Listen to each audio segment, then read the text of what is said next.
Okay, hello everybody, welcome to Nat One.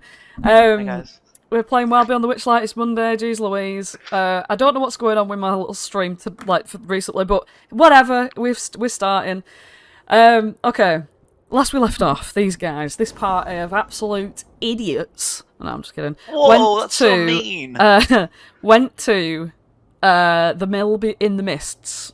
The mill, which was being turned by a weird. What was that? I can't remember the name of the monster, but it was this big hulking, like hunchbacked, weird creature.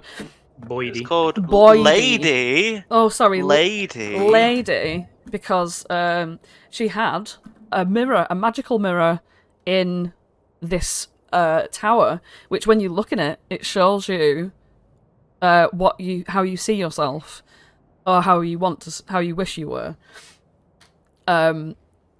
So yeah, but anyway, they just basically told her that the hags were dead, and she pissed off, grabbed a mirror. No, she didn't. Yeah, she did. She grabbed a mirror under her arm, just pissed off and left it. So stopped using the windmill. Therefore, the mists are no longer around. You actually no longer need any of the guides that you picked up. But anyway, coming downstairs, you started opening some of these presents, and some of them were tricks and traps and horrible things. And one of them contained a weird little doll, a little animated doll, which jumped up, stabbed Octavia, and, I will say, I can't be asked to do a combat with it. So, she just fucks off, runs out. Flopsy and Oogle have up attacks against her if they want to try and smack this bitch. As she runs away. Flopsy, would you like to do that? I got a 19. Do I stave it into the fucking ground? Let's see. You do hit it. With that 8 damage, though, you're not going to be staving it into the ground as it goes no. and runs past you. Past Oogle, in fact. Who Oogle is going to just slash at it. Oh no, didn't kill it. She runs off. She runs off into the night. And pisses right off. But there lays Octavia on the ground, bleeding out. Was that a laugh? Oh no, Octavia! Quick, Flopsy, cast the healing spell. Yes, right away. I don't need to wait for my Discord to catch up. What are you saying, Flopsy? We don't have time. Flopsy kneels down and waves his hands around and grabs Octavia's hand, and 7 healing points go into her. She, splutters away because the wound closes up, pulling all of her blood back in. And she just looks around and she's like, "Oh, did I just get dropped by a little doll thing?" Well, and you got lightning bolted as well, remember? Oh my god. I'm not opening any more of these. She, stumbles over. I think we might have learned our lesson. Yeah.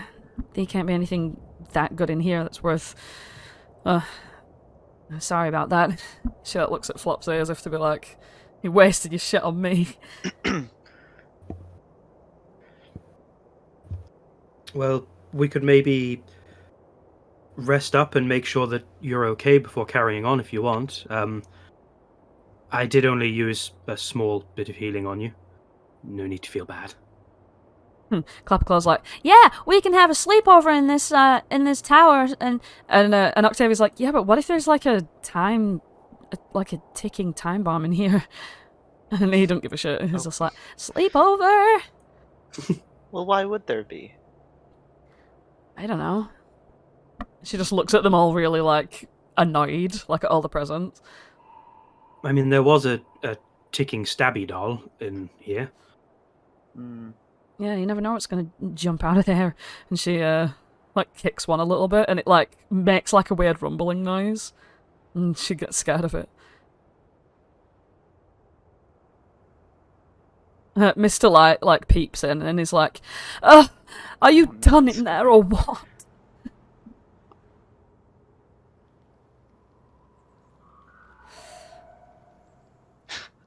Well, does anybody else want to open any of the unfortunate presents? Or are we all in agreement that that's a terrible idea?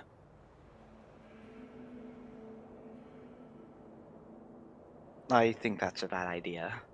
Mr. Light's like, Right. ooh, present. No. Flopsy puts his hand out and stops Light going any closer. They're not presents for you, Mr. Light. They don't have your name on. Unfortunately, that means we can't open them, right? Oh, you have such terrible rules. Oh, I can't bear hanging out anymore. I just want to go home. And Flopsy just gives a flat look to everybody else and kind of motions his head of like, we should leave. Mr. Light's like, you were so much more fun at Witchlight Carnival. Ugh. We need to be there.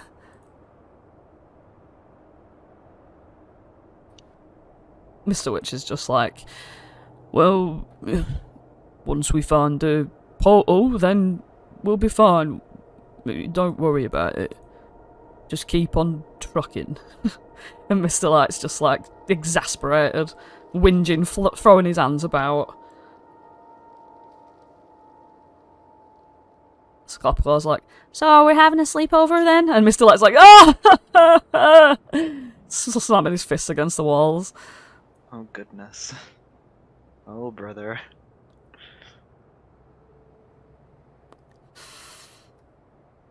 Well, I think I'm just feeling my own magical energy and how energized I feel. I think we could probably head out pretty soon. But I mean, that's for everyone to decide. I mean, I don't want to speak for everybody, but time spent here that we don't need to spend here is time wasted. So if everybody is feeling in good shape, maybe we can help you, Octavia, feel a little bit better. But we could just get going, like you say. Hands up if you're feeling terrible. It doesn't count for you, Mr. Light. I mean, physically oh yeah, terrible, Mr. Light throws both his hands up in the air and like drops to his knees on the ground and starts like fake crying. Octavia sort of like kind of raises her hand a little bit and she's like I feel okay, but I'm kind of nervous. We probably need to feed Ooglay before we go in like a massive stone castle or whatever. Right. But as you do look over to Ooglay, you notice he's got a bowler hat of endless rats on his head, and he just tips it up, and then rats fall into his mouth. Hey, Well- if that's your poison. He's just crunching down on loads of rats that are alive for a split second. Well, actually, Octavia, that's a pretty good point. It is kind of scary. I mean, I've heard things about the Jabberwock. Most people who see him never live to tell the tale. Nobody who he sees lives to tell the tale, that's for sure. He's supposed to be like the guardian of I don't know. I think he's like Zabilna's pet or something. Yeah, I think I've seen him like one time, but I can't remember if I actually saw him. Like. Well, I saw Flying his in, tracks. Did you? Right. Oh yeah, we were all like just traveling through, and then we saw, I say his tracks, I mean his tracks left behind from his laser or something. It had destroyed the whole place up. Wow.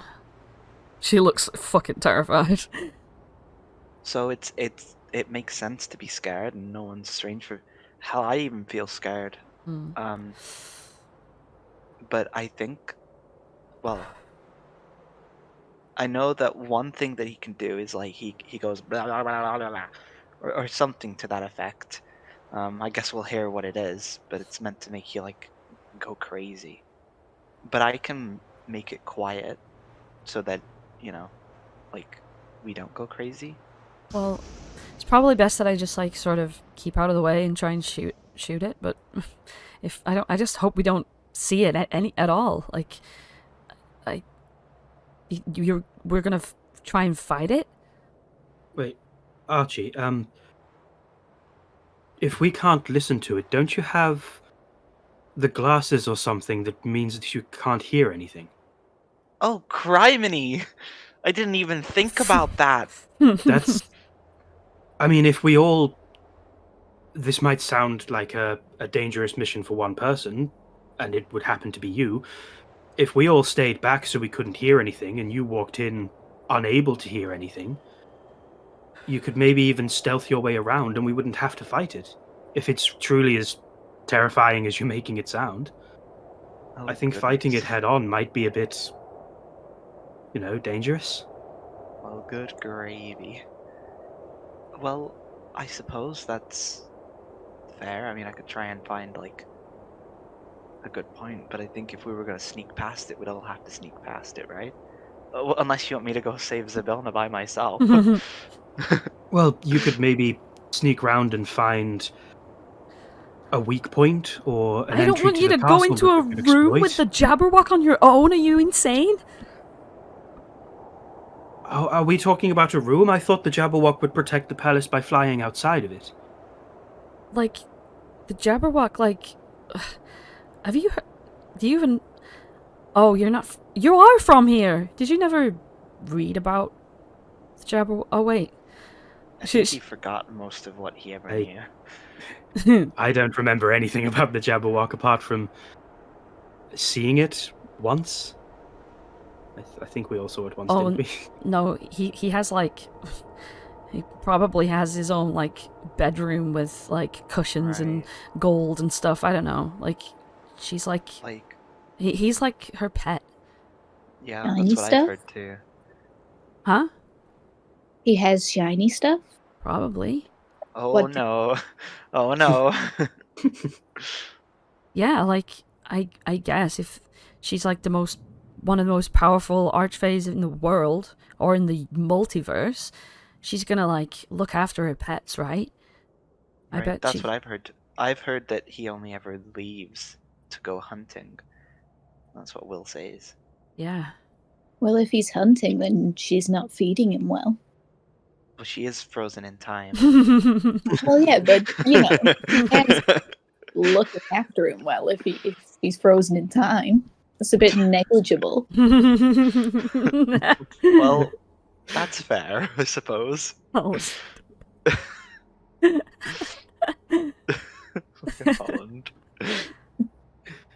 Mr. Light's like, well, anyway, no matter what Zabilna's got, it doesn't matter. She probably has a portal, which is what we need to get out of here.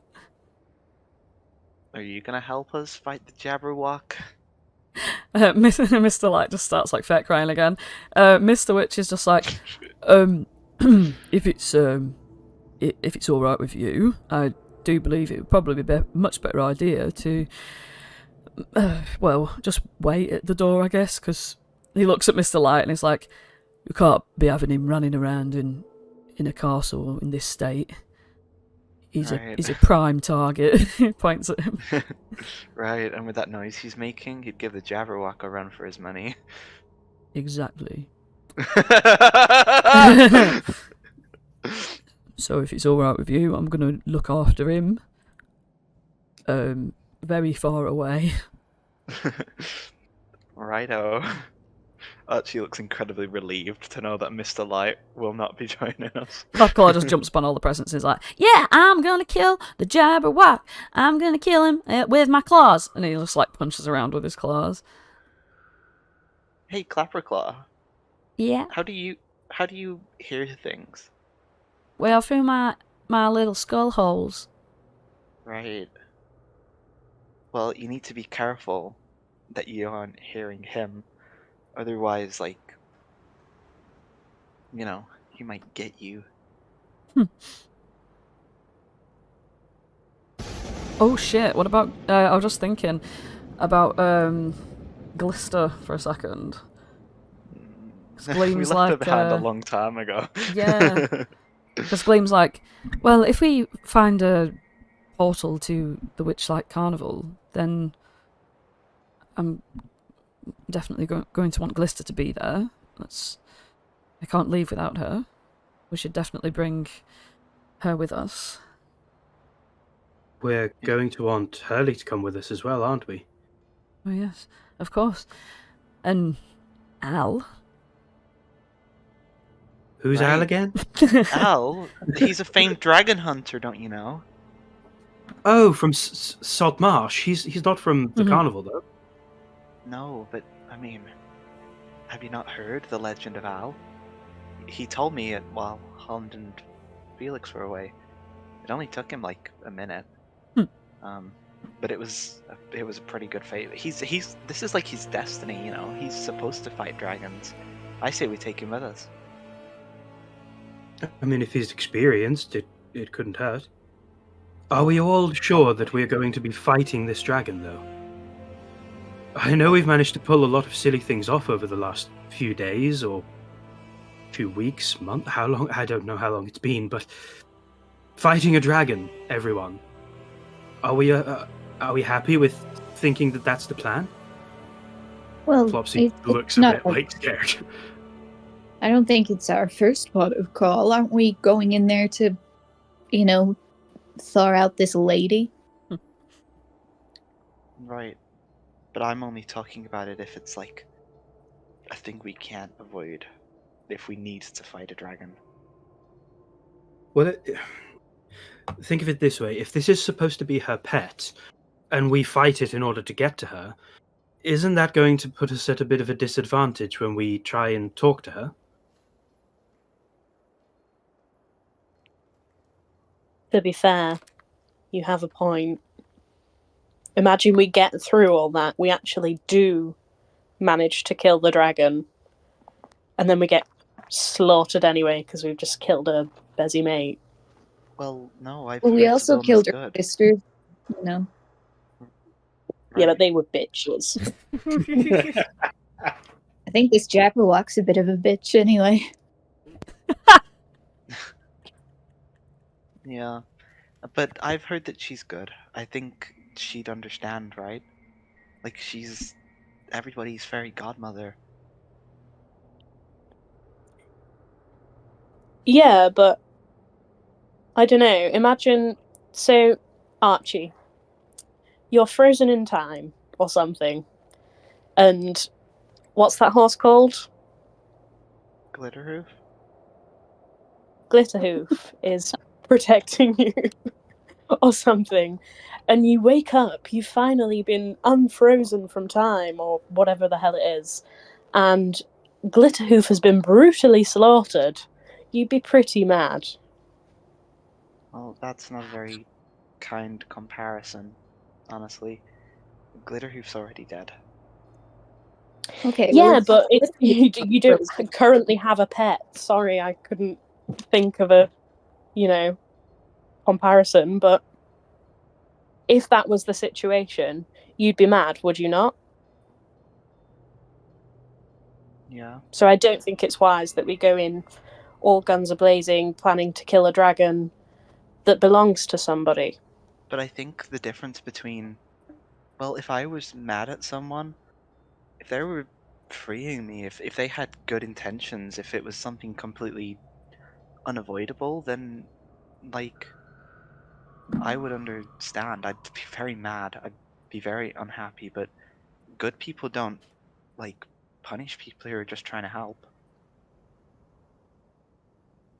I don't know, I just don't think that killing a dragon should be the first sort of thought. If we can avoid it, then that would be better.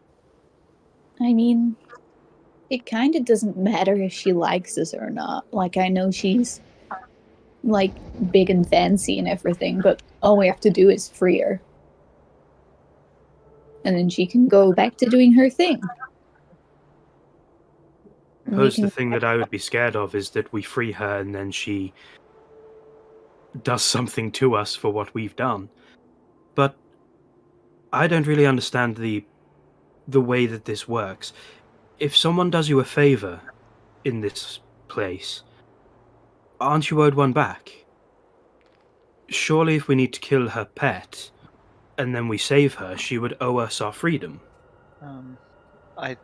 Well, I don't know. There's only 3 rules. You've got the rule of hospitality, the rule of reciprocity, which I think is the one you're talking about. If someone gives you something, you have to give them something of equal worth.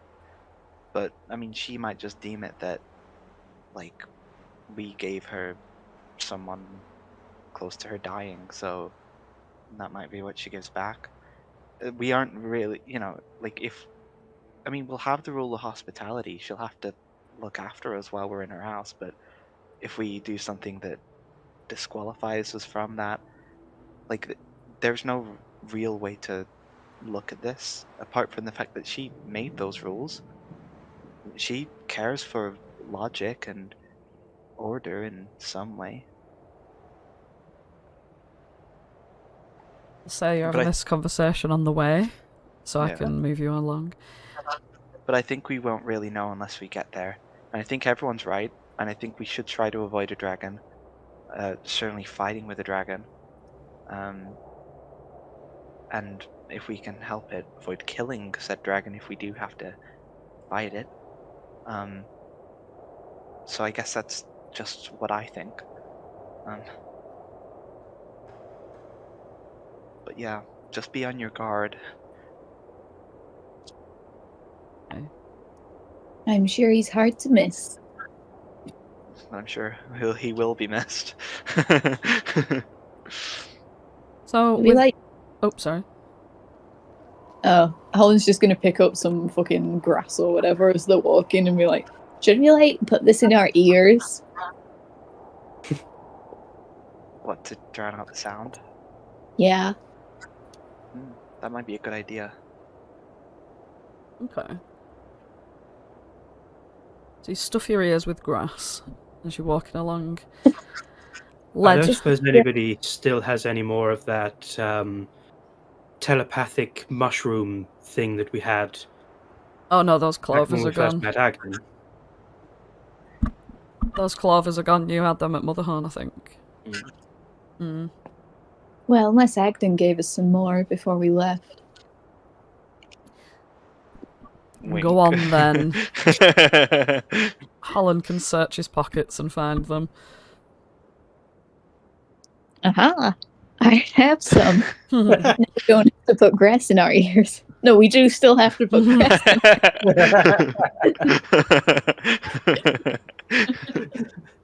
Okay. Right, who wants to hold on to my glasses, by the way? Someone who can't come near me. I can zip away really fast, but so can Felix, and Felix can probably pull them off better. Go on then, Felix. I give you a pair of, like, sunglasses with butterfly-looking frames. Thank you very much, Lee. Right, but make sure you give them back. That's how I hear. I'm just letting you know that. Okay. The glasses. Okay. When you give these glasses to Felix, and Felix sort of moves away from you, you, Archie, are deafened. Yeah. Yeah. So, I'll just show the item again. And whilst Felix is wearing them, he can cast a message. Mhm. Right. With the grass, I'm going to say that you all keep track of this. With the grass in your ears, you're going to have advantage against saves which require you to hear something. So that's advantage on those saves. Obviously, when you're deaf, you don't make the save at all, you automatically succeed. So just keep that in mind. As you make your way, led by Amador, even though you don't really need to lead because you can just see the way now, considering the fogs are over, to the palace. I'm going to share a little handout with you. You can see Ooh. a twilit palace emerges dreamlike from the clouds. A great marble tower ringed by delicate spires casts its shadow over the rooftops below. Another tower teeters nearby, torn from its foundations and held aloft by a coiled beanstalk. Monstrous vines cling to the palace walls and choke the promontory of rock on which it perches. Just gonna pop you on the palace map. Wow, is that a giant beanstalk? You're all at the bottom of this map. Or are we just really small people? Oh, good question. There's the palace. Hey, Felix, you got some magic beans just a while ago. Do you think you could, like, make a giant beanstalk? Depends what the beans are. Why don't you I find could out? plant it. Sure, where the hell am I planting it? Just plant one, like, right there. Okay, I am planting a bean right there. You plant this bean, Felix. First of all, could you please make me a fucking roll 3d4s for me, just really quick, because we didn't decide this before. Oh, yeah. Oh, 3d4s first. You have 9 beans. Too many, one would Roll a d100, please. see what weapon of mass destruction we've received now. Okay.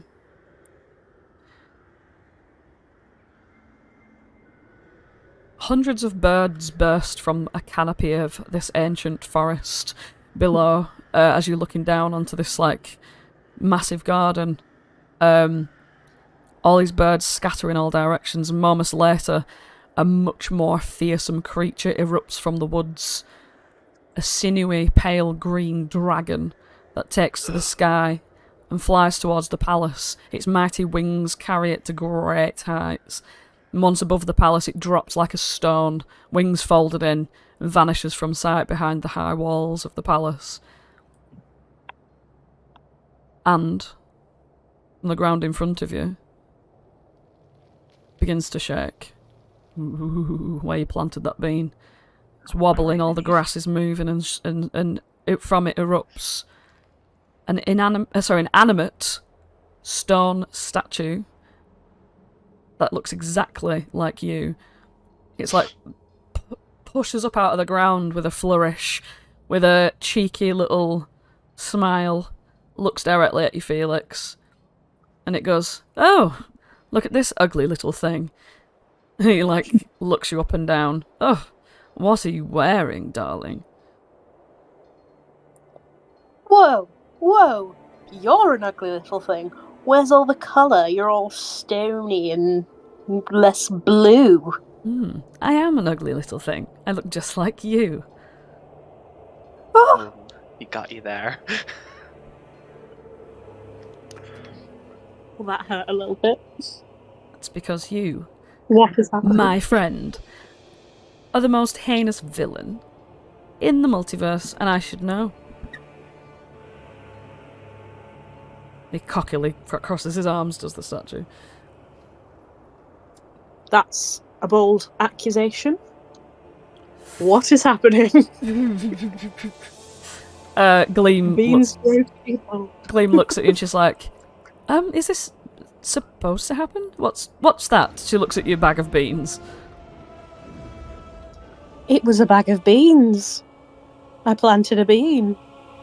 I thought it would grow a plant or a beanstalk or something along those lines, but it's grown a very mean me.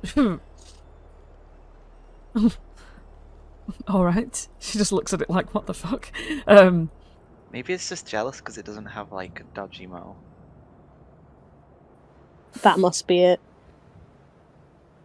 It has to be. The statue just smarmily looks at Dodgimo and says, "Yes, because that is much better than you." What is happening? Perhaps if you get Dodgy Mo to plant another bean, a statue of Dodgy Mo will appear and it'll be happy. Right? Maybe that's... Go on, Dodgy Mo. Plant a bean.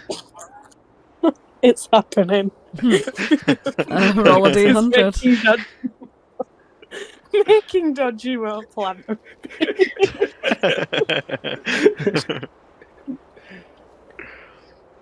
His little wings are getting muddy. Dodgimo is planting a bean. Roll that D100. Oh my god. 94. 94. Fuck's sake. For fuck's sake. For fuck's sake.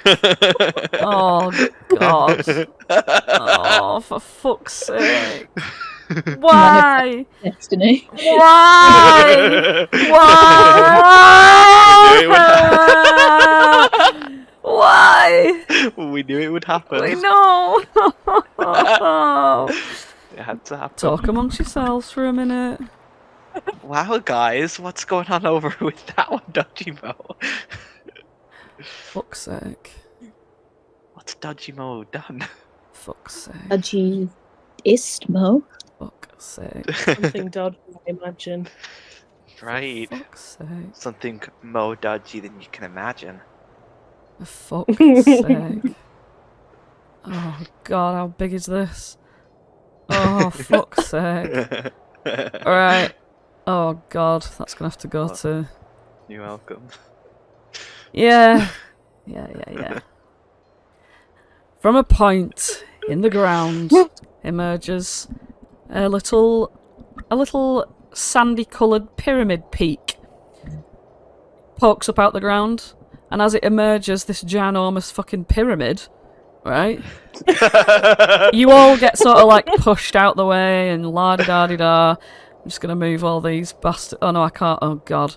You all sort of like get, oh god, like pushed down the sides as this fucking pyramid emerges. Is that a giant pyramid?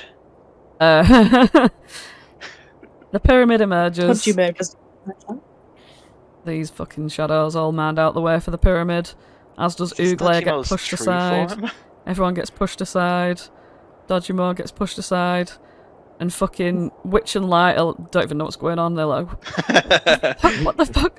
And you see this ginormous pyramid emerge from the ground, pushing all of the foliage out the way. Trees bend and crack over. And there's a little door at the front of it. Goodness. Side quest. Who's opening the door? Oh, me. Pick me. Oh, go on then. Hello? You peer into this tomb. You walk your way in. There's a little corridor. You see that it leads to a wider square room, within which you see a single salmon pink coloured armchair. Beside it, you see a giant flail snail's shell, shimmering nicely like a fireplace. And sitting within the armchair is what appears to be some sort of humanoid wrapped in skanky, horrible mummy wrappings, right? Sat there, and he seems to be reading a book. And as soon as you walk in, he looks up and he goes, "Oh! And what are you doing in here?" Right, the last time this happened, I'm sick of this. The last time this happened, I got robbed, I got changed into several other people. And it, you know. I wasn't there. I'm sorry to hear that, but Well, you should be sorry. your triangle just kind of opened up. What have I got to do to get some peace and quiet around here? Nothing particular. It's just, we saw your triangle appear from underneath our feet and thought we'd see what that was about. Well, I'm just trying to read my book. He shows it. What book is it? It's the Gruffalo. It's all ripped in places, like the back cover's like hanging off by a thread. It's a hardback. My favourite character was always the mouse. Well, my favourite is the Gruffalo. Hear something? What? Because you're the Gruffalo and I'm the mouse? You could be the mouse. Depends. Are you going to be my friend? Oh. Of course. You know, you look a lot like someone I used to know. He starts just walking along with you. All dressed in black like that. Ugh. I had a wife, you know. A wife? Yeah. Oh, so you're straight? Oh, my first date was in that snail shell over there. He points at it. It's very shiny. I know a chicken who will love that. It's mine. Oh. I keep all my best things in it. And he goes over to it. And as Bag of Beans does give treasure, there are a few items in there. A million items. Okay. Talk amongst yourselves for a second. I wonder He's what- so hot, guys. What do I say? Oh, who is it? Is it like a twink? Yeah, he's like this. He's like me. He's wrapped up in stuff. Is he a Harengon? No, he's like one color. Oh, Like wow. me. How like a old is he? shadowy creature? I don't know, but he we got along straight away, so I think he's like my age. Have you got like an instant chemistry? Yeah. You Wow. little dynamo, Holland. That's something about a wife, but bisexual people exist, so I'm gonna try my luck. Is he still married? I don't know. Should I definitely care. Because that's the moral thing to do. Yes, it is. I'm just kidding, I would never. I'm just joshing with y'all. You would never what? He was reading the Gruffalo. Wow, you like children's books. Or at least you did when I first met you. I do. Wow. I was like, hey, wouldn't it be cool if you were the Gruffalo and I was the mouse? And now we're like hanging out, and I tried to secure Dajimo this big snail shell, but it didn't work.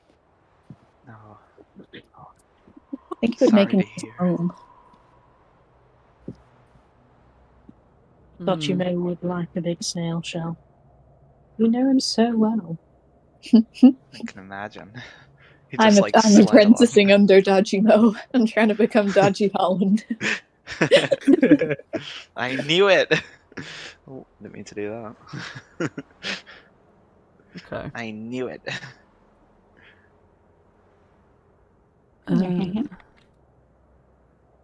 It's me, Daji Holland. Why does he sound like that?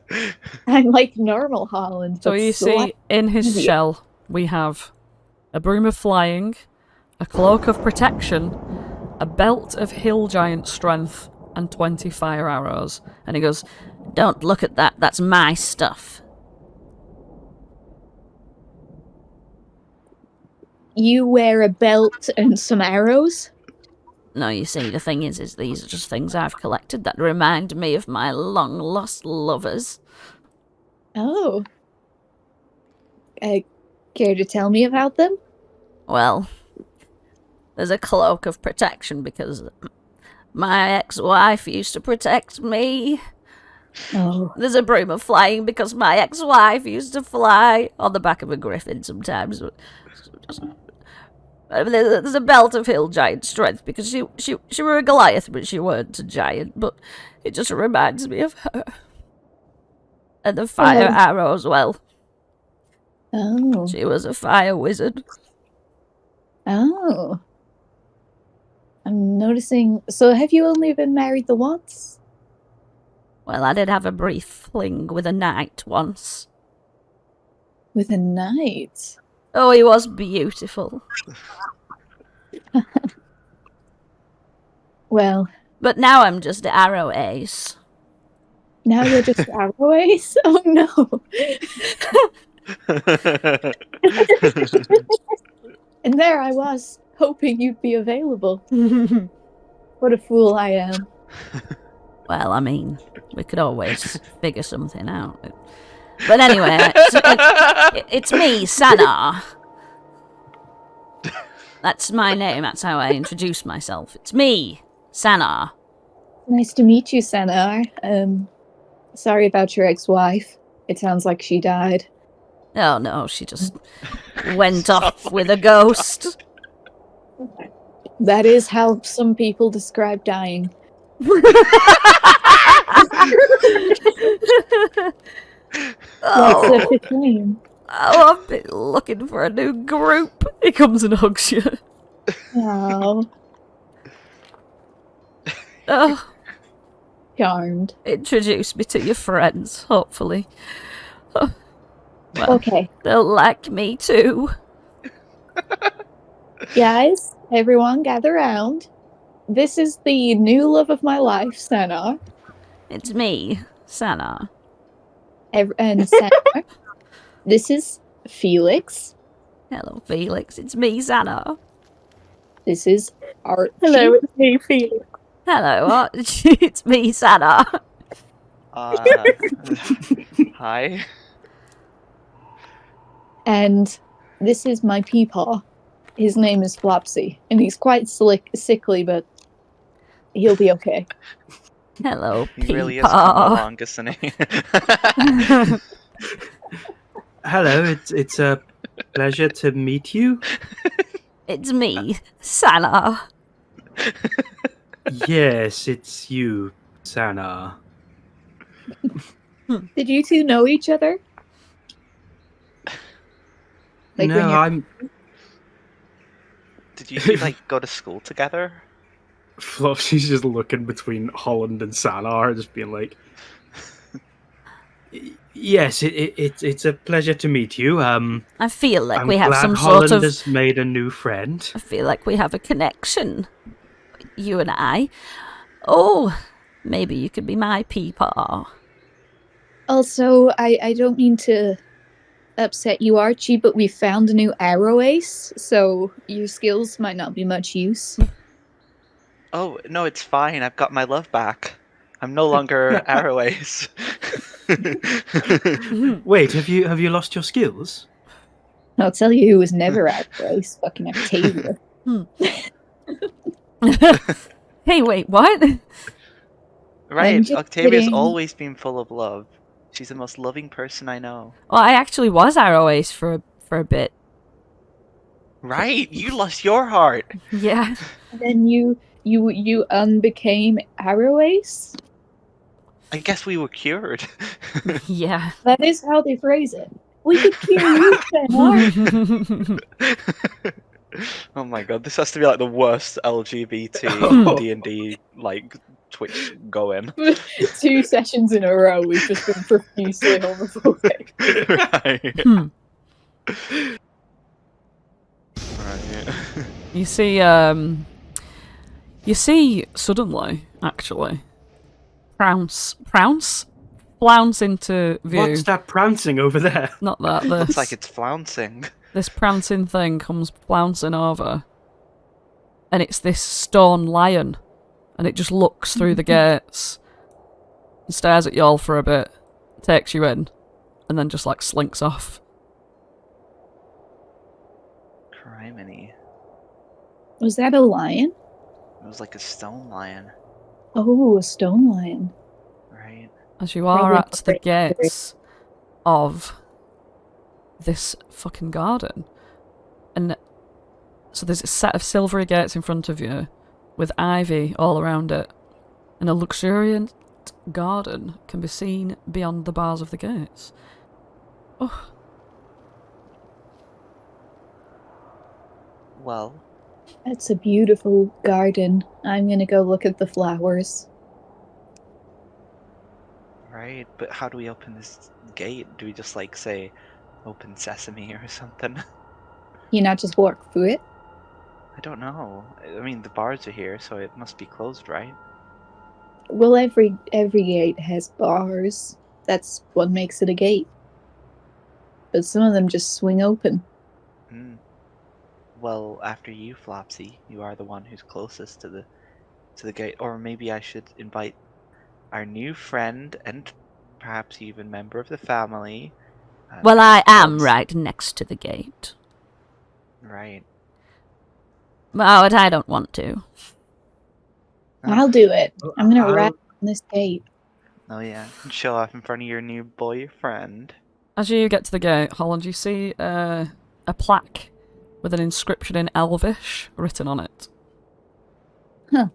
Let me read this real quick. Do you know Elvish? I do. It says, Good elf.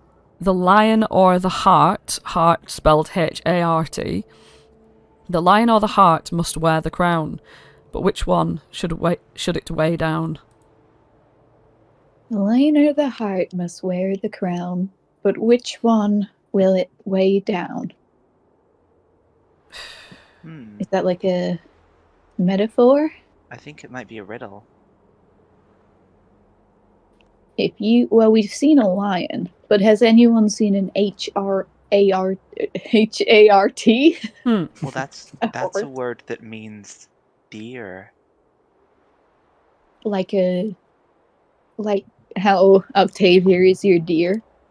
Well, Octavia is very dear to me, but if I were to call Octavia that sort of deer, then I'd be lying through my teeth, because this type of deer is like a reindeer but without the rain. So like a the goat. lion or the dry deer has to wear a crown. No, not like a drider. Hmm. like it has like 4 little legs and hooves and like little white spots on its back. A little puffy tail. Some of them have antlers. Oh, like a reindeer. yeah, but without the rain. Oh, So a an very dry untamed deer. reindeer. Oh my God. I gotcha. Do you know what So- I'm saying, Sanar? Yes. It's just, Oh.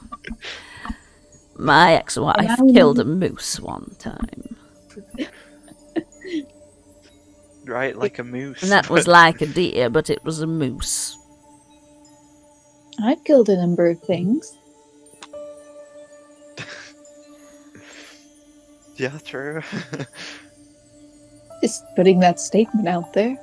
Right, so let's figure out the riddle. So let's pretend it's saying reindeer, because we know what that is. So the lion or the reindeer must wear the crown, but which one should it weigh down? Well, I think that's simple, because lions are like the king of the jungle. But then wouldn't that make it a trick question? You know, when people are like, should you follow your head or your heart? And the answer is never your heart, because I make bad gut decisions. Oh. Right, something weighs down your heart. Well, Palace of Heart's Desire. So maybe that's the answer. So only people who desire lions or deers can get in. I think we're getting this very confused. Yeah, same.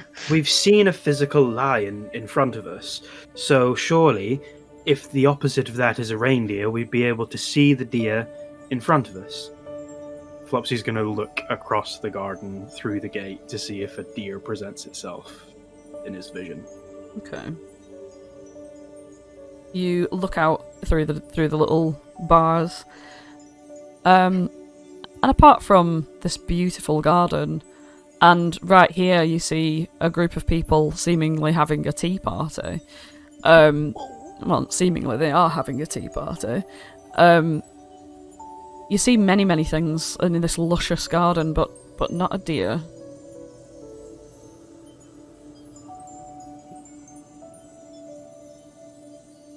Okay, so the very fact that we can only find one of these things might help us solve the riddle. Do we have a crown? I have the Witchlight crown, but I feel like that would be a bit strange to give away in this garden. Or maybe it was a typo and it's meant to say hair. Right. The lion or the hare must wear the crown. Well, But that hold would on a be minute. a decision. Isn't like Flopsy like the king of the chickens? So maybe Dodgy Mo should wear it. But then Dodgy Mo would become king of the chickens. Which makes more sense than a Harengon. That's true. I be can't really fair. argue with that. I mean, do we need to answer this riddle in order to open the gate, or is this a riddle just for later on in the garden? Has anyone even tried the... Flopsy's going to look and see if the gate has a lock. It does not have a lock. So if I try just pushing here... The Go. gate swings open. Oh. Well, there you go. Well, remember that for later, guys. It might come in handy, but for right now, it doesn't really do much. Hey, Flopsy's Sadar, going to walk inside. I just noticed you have 20 fire arrows.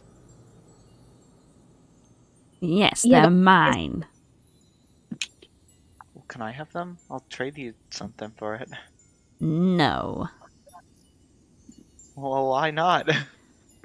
because they're my treasures that I've collected over the times. I can't just They're give them reminders of away. Life. You insensitive bitch. Whoa, Holland! I'm kidding. I would never say that. Wait, I'll give you this torch, these 10 torches. They're much bigger than fire arrows. Roll me persuasion DC 20. Fucking hell. Okay, persuasion DC 20. Well, let's find out. Oh! Absolutely bloody hell. not. Oh, crap. Now get out of my... Oh wait, I'm gonna House. use my inspiration. Fucking hell. Let's have a find out. Let's have a find out. Yeah! I'm just like, oh no, come on, please! Ugh. All right, then. But only because I have a very flippant personality. And maybe you'll come to love me, who knows? In a platonic way. Well, I could only love you if you gave me cheesecake. What? Why? Have you ever had cheesecake? Yes. Flopsy, you've walked in to this garden, and the scents of roses and hyacinths suffuse this vast garden. Ahead, a ring of standing stones rises from flower beds. Glittering streams divide the garden and connect with a large pond shaded by willows.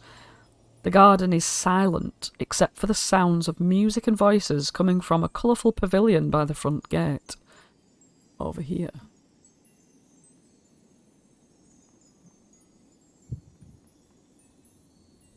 I mean, in the spirit of making new friends, which we all seem to be in, would anyone like a cup of tea? Why, do you see something tea related over there? It seems as if everyone's gathering for something. Oh, well, why don't we invite ourselves? That's the polite thing to do, right? I suppose it could seem like an interjection. Do we have anything we can offer them in return for letting us be a part? Maybe they can tell us more about this garden. You approach this little tent pavilion thing. The entrance to it is open, and music and voices coming from inside.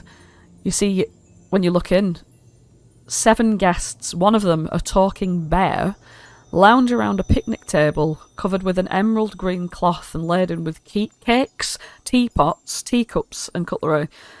2 of the guests are motionless and silent, but the others are engaged in spirited conversation, and at the back of the pavilion, a string quartet of badger minstrels plays delicate chamber music. You see that there's a human guy who looks like a farmer is holding a pumpkin that keeps like snapping, like it's got its mouth like full of teeth and it keeps snapping and growling, but he's trying to hold it as though it's like a yappy little chihuahua or something that he's got with him.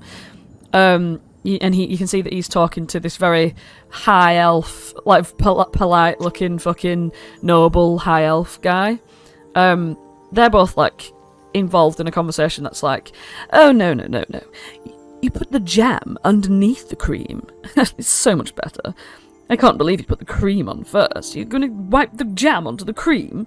And the farmer's like, well, yeah, that's exactly what I was taught when I was growing up, is you put the jam on the cream, on top of it, you know? And then they're just like absolutely intoxicated, it seems, and they're just like closing their eyes while they're talking about the fucking jam and cream. You see a headless dwarf next to them, who just every now and then just taps his foot on the floor. This brown bear here is just sort of sat with his arms crossed. But as soon as you sort of make your presence known at the flap of this tent, you see the... Let's have a look here. I'm gonna get rid of it in a second, so it's not relevant. You see... Yeah, the farmer turns to you and he goes, oh, hey there! Have you come to join the tea party? If it's no imposition, then That's this guy. sure. Well, sit down. Pull up a pew. The posh guy is like, yes, and if you don't mind, you could settle this argument we've got going on.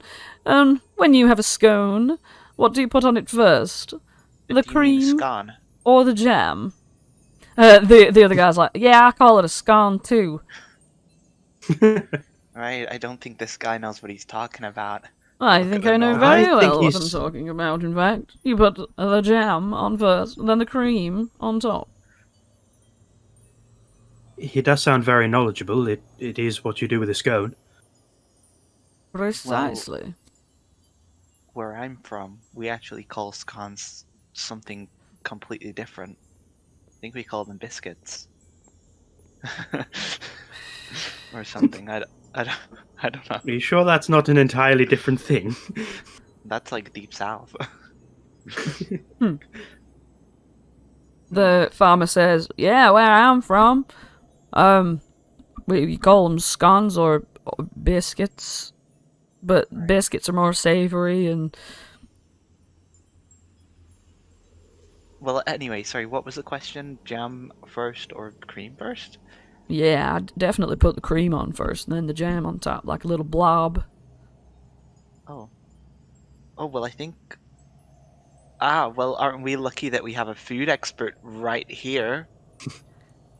I mean, I like to have people enjoy what they enjoy the way that they enjoy it, but you are entirely wrong. It does need to be jam first. The cream needs to be handled as little as possible, or else it changes consistency. And if you put that on the bottom and then jam on top, it all becomes a bit of a mess.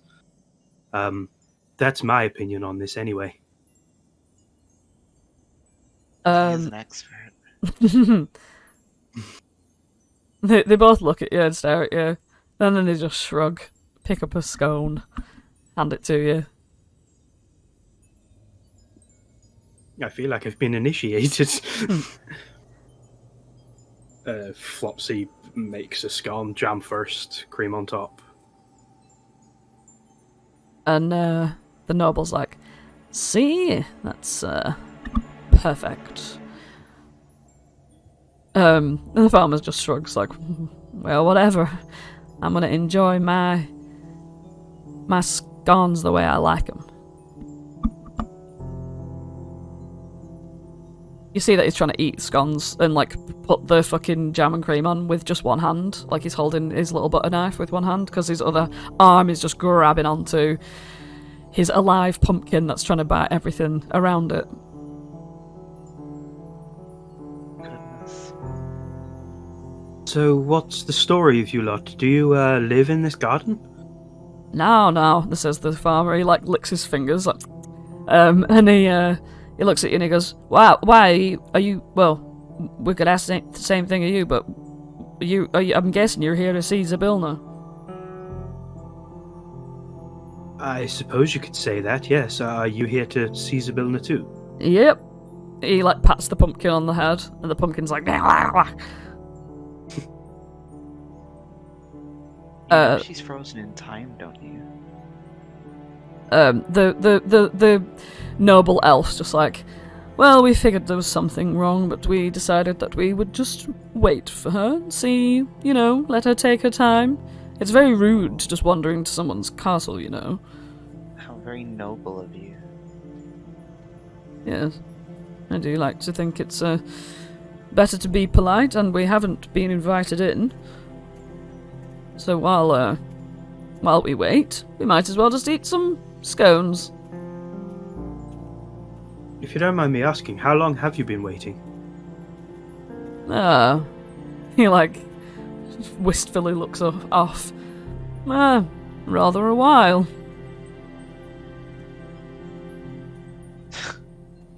What a guy. Is everyone here fat from eating so many scones? Yeah, you see They've that just been eating scones for years. they've got quite the they've got quite like the cake intoxication of like when you eat so much you're a bit sleepy. They've got quite that vibe going on. But you also notice like at the table there were these two completely frozen guests as well that are just one of them is a halfling. It says a male halfling and a female orc. Just sort of like paused in time at the table. And then the noble says, "These have been here much longer than we have, and I think they've got so bored they can't even bother to talk to us anymore."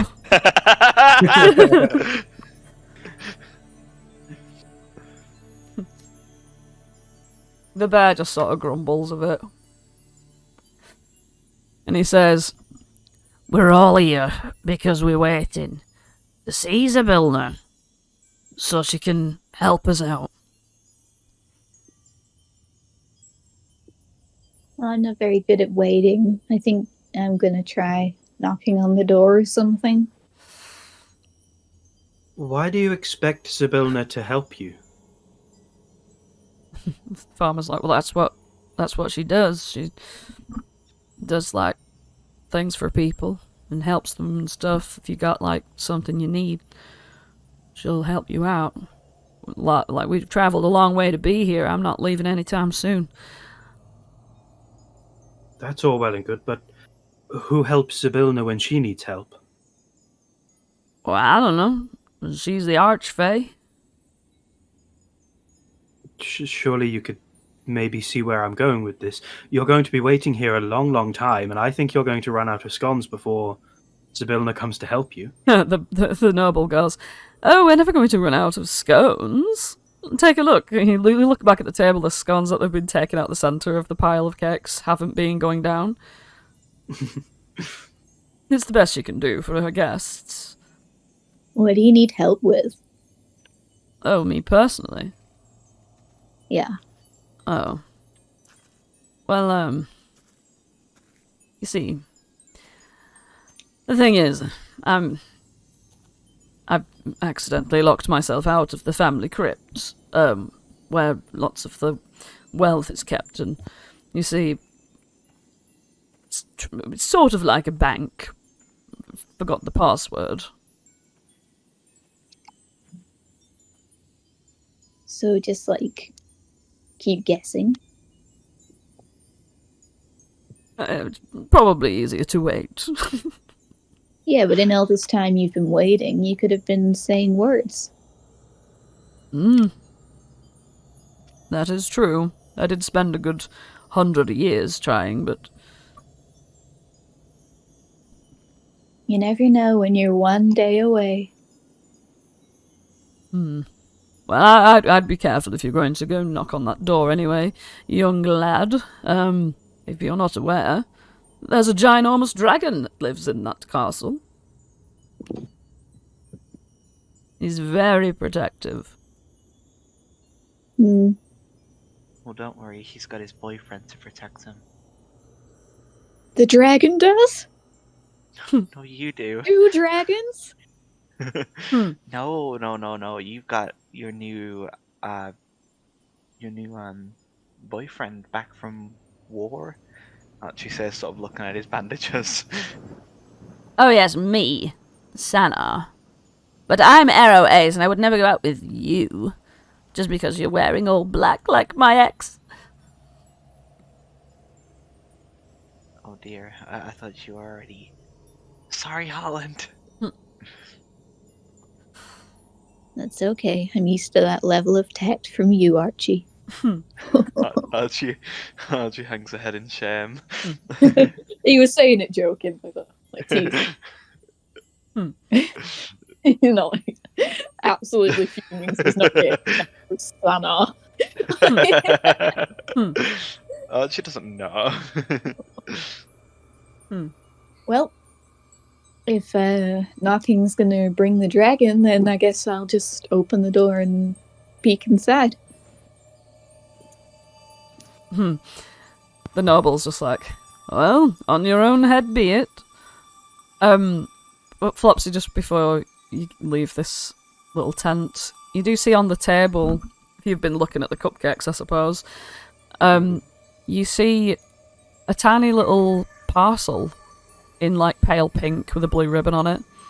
And it's got a tag on, and you can just catch your own name on there. If you go and have a look at it more, you see it's not just your name, it's the whole party's names, including Alar and Oswald, but without Felix on there. Is Archie on there as well? No. Okay. Just the original crew. Excuse me, sorry, where did you get this from? Was this here when you first came here? It's, yeah, says the noble. Why, is it addressed to yourself? Was it always on the table, or were one of these holding it, pointing at the frozen people? Oh, it's just been here. Well, it's not Okay, addressed to us, so we didn't open it, but... You're saying this is your name? One of them is, yes, and... Holland, this is also for you. Huh? He says from looking across the bridge. Where the hell's Holland gone? Holland's just pissed off. Oh, Holland, disappeared completely. Oh, shit. Yeah. Well, Holland, you don't know where Holland is, because he's already gone up there. He's a shady guy. He's a shady guy. Yeah. In and out in a second. Flopsy will go up to Mr. Witch and Mr. Light. Did either of you two send a parcel like this? Mr. Witch is like, no. I remember sending an orb for Winter Eladrin's Day. As far as I'm aware, you two were the only ones that knew that all of us came here together. No idea. I don't know if I want to open it without Holland. Did anybody see where Holland went? Well, speaking of Holland. Holland, you've walked through the standing stones, which were 12 moss stones, standing in a ring with a small clearing. You've walked beyond the Fountain of Awakening, a marble fountain rising from a plinth, and you've walked up this ramp, which is a 20-foot incline. So it's quite a nice gradient. But as you sort of approach this area, you see a door right in front of you, with like a big, like silvery gold sort of head of a heart, sort of carved into it. But it's like it's like an embossed thing. What's it called? Like a metal creation. You know what I mean? Yeah. Yeah. And this very large sort of like courtyard area. It's quite bare, which makes quite the difference as you step out of the garden area, which is quite very lush. It's just this bare sort of front of the castle and a door. Ugh, what's taking them so long? He's like rocking back and forth on his feet. I mean, They're not gonna know if I, like, take a peek. Holland is saying to, like, Lyra, I guess. Okay. He's gonna sidle on up to the door and he's gonna feign restraint, I guess, and put his ear up to the door and listen. Okay. Dead silence.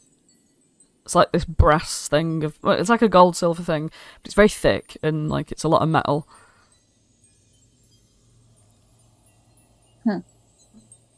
That checks out. Hmm. He's asleep in there.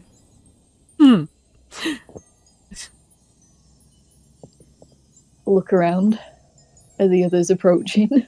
Or are you still yapping? Well, down here, Flopsy. Yep. Yep. Did anybody see where Holland went? Yeah, he's just gone, like, to the door, I think. Like he said. He was just gonna go knock on the door. Well, I thought he would have waited for one of us, at least. Flopsy's gonna, like, jog on ahead, like, quite as fast as he can, really. Alright, so you're going past the, stones, past the fountain, onto the bridge. Yeah, Holland, you see Flopsy huffing his way up this, bridge. Ah, shit. Hello. You know, you don't need to run around the entire castle on your own, you know? You could wait for one of us to make sure that you're not in any danger. Well, I was just, like, I've just been listening and there's, like, nothing in there. And... because I didn't want to listen to that guy anymore. He was just, you know, complaining about money or something. Yes, to be fair, he was kind of a bore. Well, I suppose we could maybe try and have a look in, but I wouldn't really want us to go in there on our own. I mean, if there's like a gap in the door, maybe I could just slip underneath. Just a quick Can you look. do that now? Yeah, I've kind of found that, like, I don't really know where I start and end anymore. And, like, I can just kind of, you know? Well, that sounds very confusing. Is this because you're growing up, or is this literal? Probably a mixture of both. But I was meaning in this instance, like, I can just, like, be in different places now. Faster than I could before.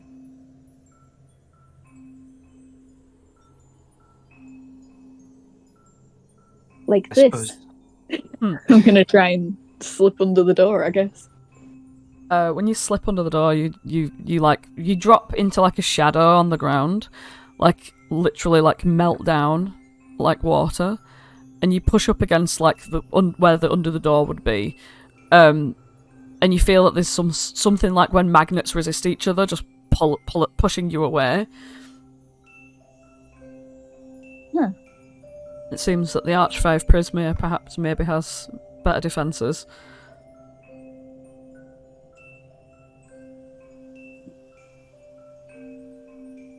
It was Well, still pretty insane to see.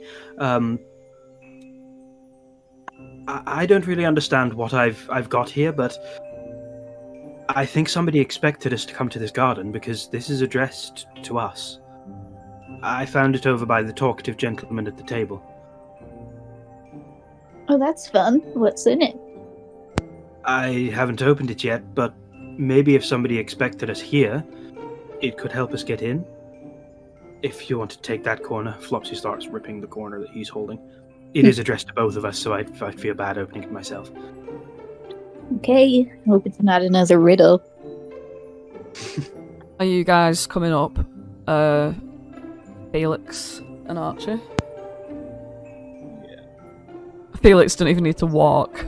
Felix could just like link Flip, arms flip. with fucking Gleam and bam. Archie links arms with Octavia and skips, I guess. Have you got suddenly quieter? Yeah, I moved my mic away. Oh. My bad. What day is it? We'll make our way there. As you do. Fucking Sanar's trundling along. I'm Right. going to say that And you... we got the whole Shaleem team as well. Yeah, you've got the whole Shaleem team. I'll just pop you up there. Yeah, we can have Oogly here as well, I guess. I'll drag everyone up. You're all there. Talk amongst yourselves for a minute. Hey guys, we caught up to you.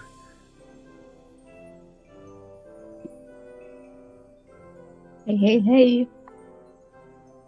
Hi. This is kind of stuck, No? like with magic. And now we're opening a present. Well, Nothing maybe bad there- happens when you open a present, right, Octavia? Now. Oh god. Just having flashbacks to that present. Gosh. Look at her glazed over eyes. Flopsy, you really shouldn't have mentioned that. Right, so... Y'all get around in a little circle. Obviously, the present only belongs to Flopsy and Holland, I guess, at this point.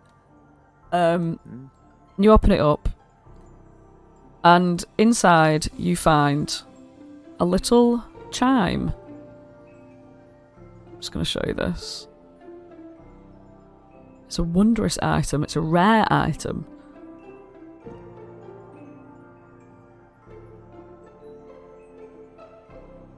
The chime of opening. Can you see that? You find this Wow. inside. Obviously, it's an item with stuff that it does, along with a note in Draconic. Can anybody read whatever this is? I'm going to hold it up to everyone. Nope. Maybe Clapperclaw can. Well, I don't know how to read like scratchy words, just like round words. Right. What about you, Sanar? Are you like a draconic expert? No.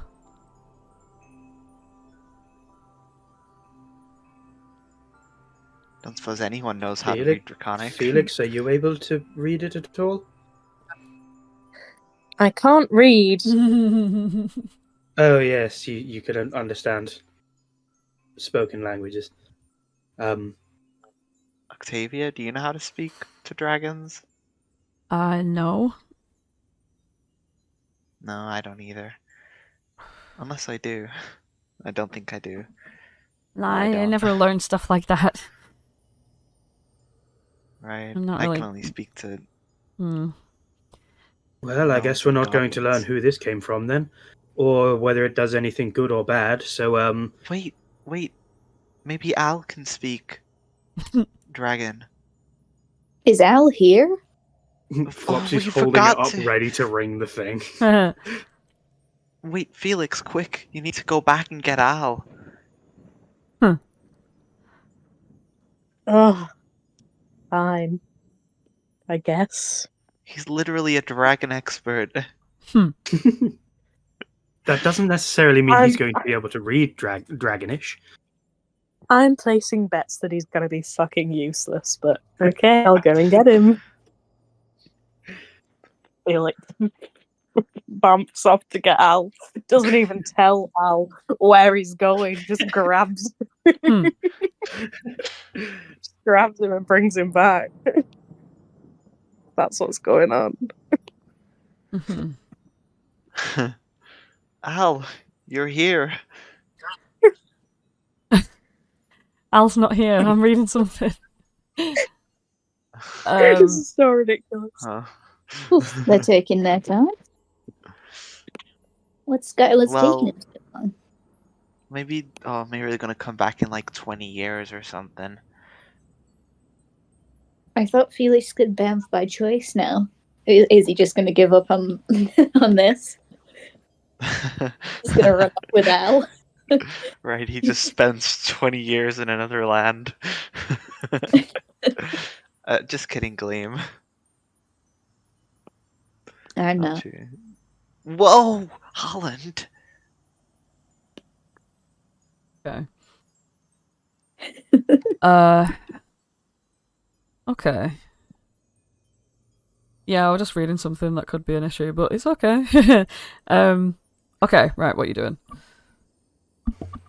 Al. Bamfing, grabbing Al. You're bamfing and grabbing Al. Yeah. He's a dragon Okay, right. expert. Alright, okay. Listen, I said they'll be useless, and I'm not telling Al where he's going. Nothing. Just grabbing him. You're just grabbing Al. Bam- Where did you last leave Al? Bloody Motherhorn. Right, Motherhorn. Blutherhorn. you bamfs at Al. You get... Right, okay, you're just picking up Al. Right. Yep. Okay. No explanation as to where we're going.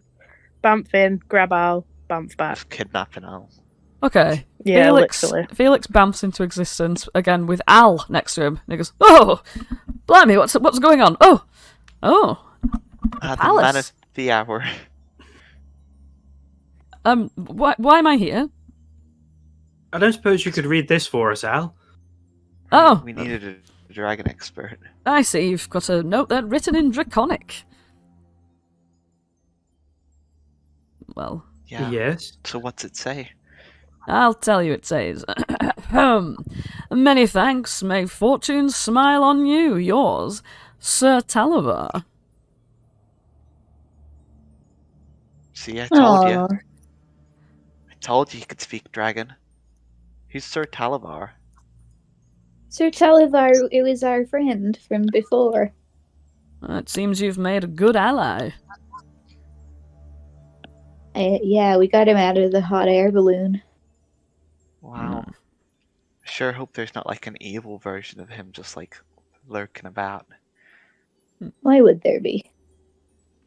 As far as I'm aware, there wasn't a bit of evil in him, so I'm not really scared to do this then. Dings on the chime. Dings the chime. Mhm. And this door opens.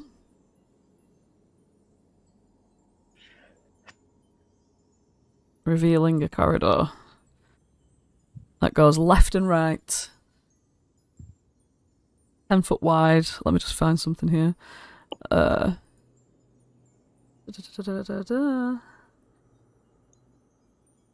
this corridor, it's the walls of this hall are illustrated with painted panels depicting a starry sky. And the paintings show what a viewer would see if you were looking out through a set of windows into a clear, moonless night.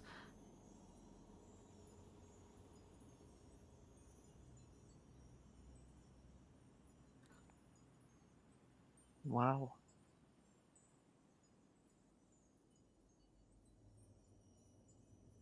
Look at all these stars. Yeah, it's pretty cool, but we're in the guys, we're in. And she was like freaking out. Oh, are you okay, Octavia?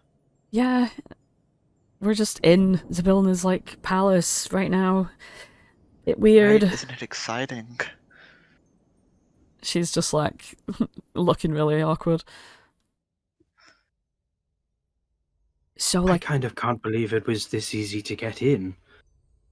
I Does kind anybody of, else have that feeling? I don't know.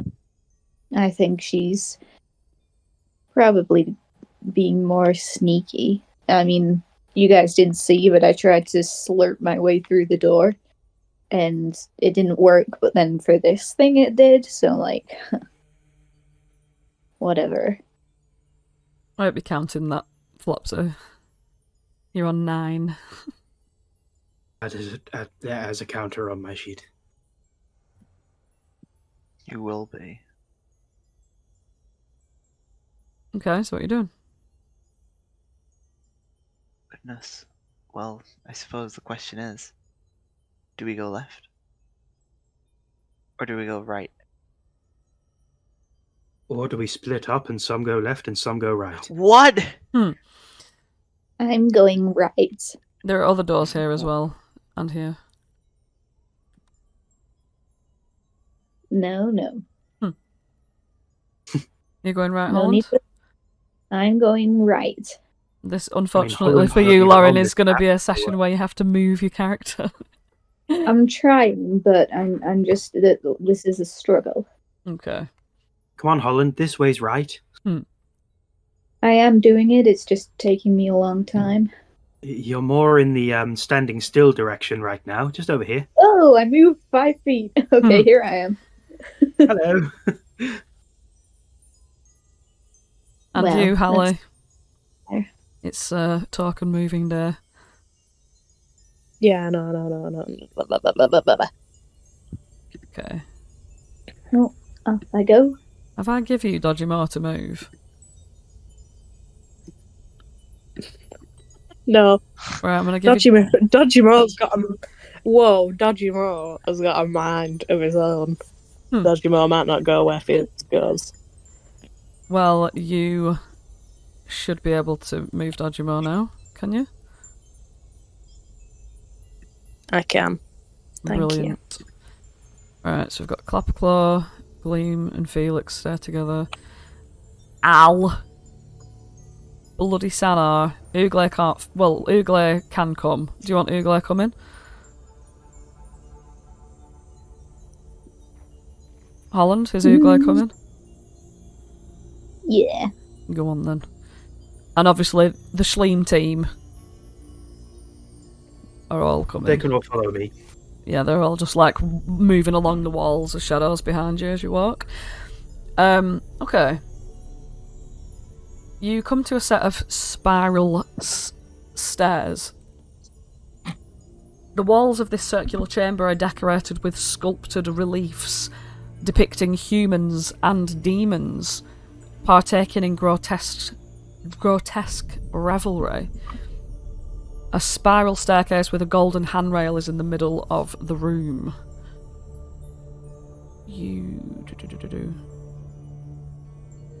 It ascends 30 feet to... Oh god. Where are you all? There you are. It ascends 30 feet to... This is a huge map.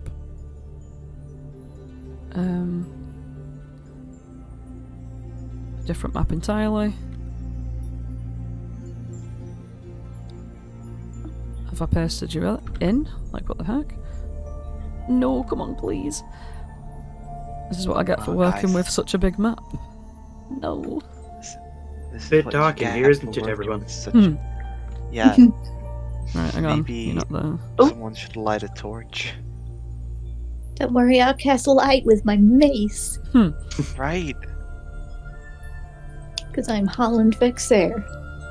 Wow. Wait, what? Don't say that Sana has started a trend of everybody saying their name out loud all the time. It is I, Uh-uh. Holland Vexer. You don't have to worry. He's just messing with you, Flopsy. I am Archie. I'm Flopsy and I'm not impressed. Oh, this is Well, well I'm Archie confusing. and I am. This is confusing. Maybe if we'd just done the bottom. This is Okay. all your fault, Lauren. No. Alright, it seems to be that you just end up in this tower, and when you go to its balcony, you can see down into the gardens. Whoa.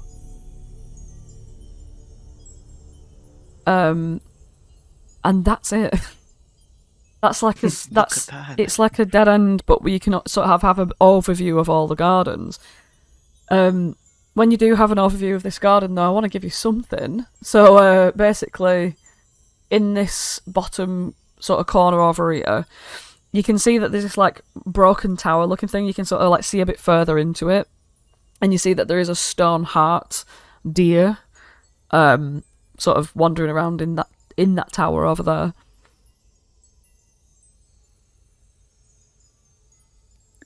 Oh, it's the other one. Wow, so there were two. Now we just need to find a crown and decide which one to give it to. And that's gonna bring back time? Is that what we think's gonna happen? I have no idea what it'll do, but I doubt it'll bring back time, because why would they engrave that into the gate? I thought it was just going to open the gate. But the gate's open, so maybe that's not something we need to worry about at all. Well, we'll figure it out. Mm-hmm. If we find a crown, we'll try and do something with it, but, I mean, what? Yep. When you come back down the spiral staircase, so you do see that there is another way to go, which is going up as well, but at an angle.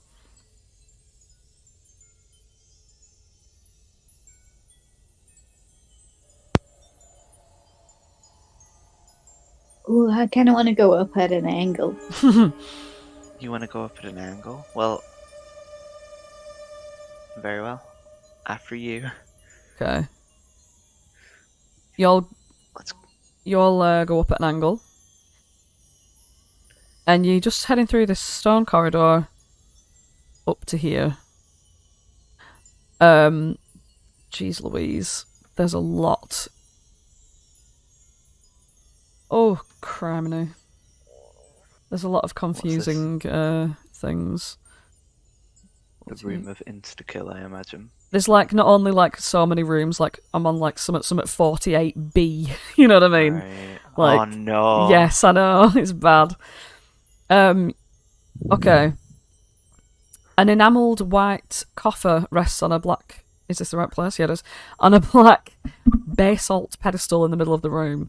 The coffer contains... Wait, hang on. This is so hard. It's not even descriptive text. 51.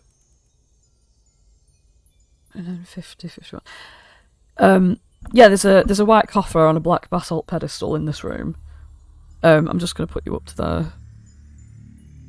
I'm mainly gonna put like people who should be able to see this room in the room, and then everyone else just presume is there because it's a lot. Yeah, we wouldn't be able to fit us all in. Mm.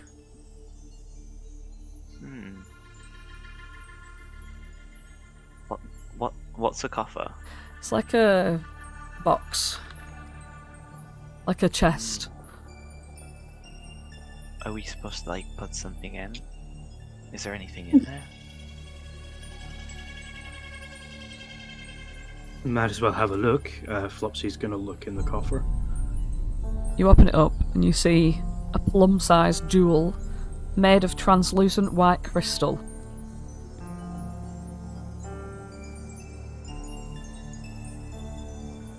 There's a gigantic jewel in here as far as jewels go.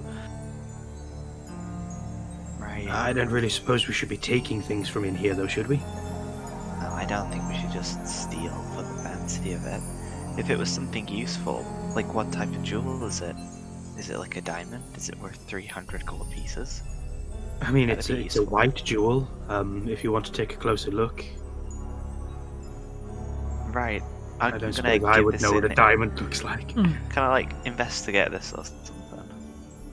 How do you want to investigate it? I want to cast my mind back to the Briganox appraiser guy. I want to just give it a close look and be like, how many wishes is this worth? What is it? That sort of thing. I'm just sort of examining it with my eyes. Okay. Make I'd say make a perception. No. Yeah, an investigation. Okay. Ooh, okay. Hey, natural 20! You sort of like put your hands behind your back and lean close over it. And as you sort of like look at it in different light, when Holland walks into the room, you cast light, didn't you, on you? Did you say that you cast light? Yeah. You can see the sort of the way the light moves through it. Even though it's quite a clean, like, crystal, you still see that there's like almost marbled in it, like a tiny faint wisp of something. Like the light bounces off. Wow. Looks like there's like a little bit of magic in this orb. Do you think it's edible?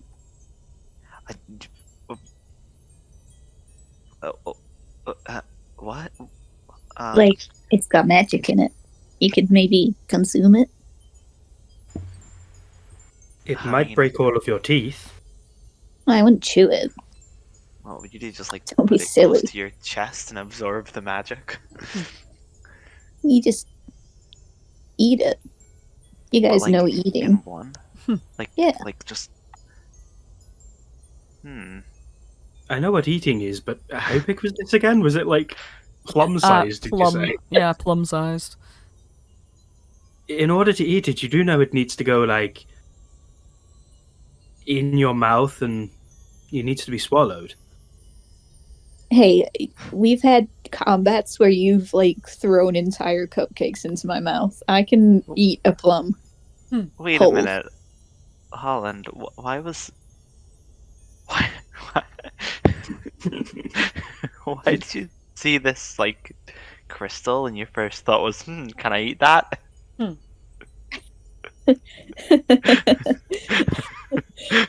All of the time, God, to see a magic crystal. Is anyone gonna eat that? What's funny is Lauren said that so quiet, but we still knew what she was saying. Yeah. I just had to muster it. Let's get it out. Expel it from my system. Are you going to eat the plum little crystal or not? I guess I shouldn't, since everyone's making such a fuss. Are you picking it up? Well, you're... Did we not already? No one's touched it yet.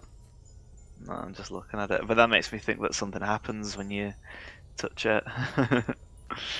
Well, I suppose if it's something special, we can keep it for later, and if we don't use it, we can return it. Flopsy picks it up. Oh! Flopsy, could you make me a... Just a... Death saving No, throw. make me an insight check. It's not a save. Just a check. Natural 1. You pick up the Oh, you crystal. fool. You just pick it up. You've got it. I put it in my pocket for later. Yeah. Hold on a minute. I just rolled that wild magic. Here's Is the something light. wild happening? Oh. I was like, bloody Nora, what's going on here? Fireball in Flopsy. And there is nothing more in this room. Well, that was fun. Right. Just make sure you don't, like, put that in a cake, Flopsy. I do. Well, it might make it a damn sight more edible than it is right now. Plum-sized ass stone. I don't know what's gotten into you, Holland. I like eating things as much as the next person, but... Yeah. Really?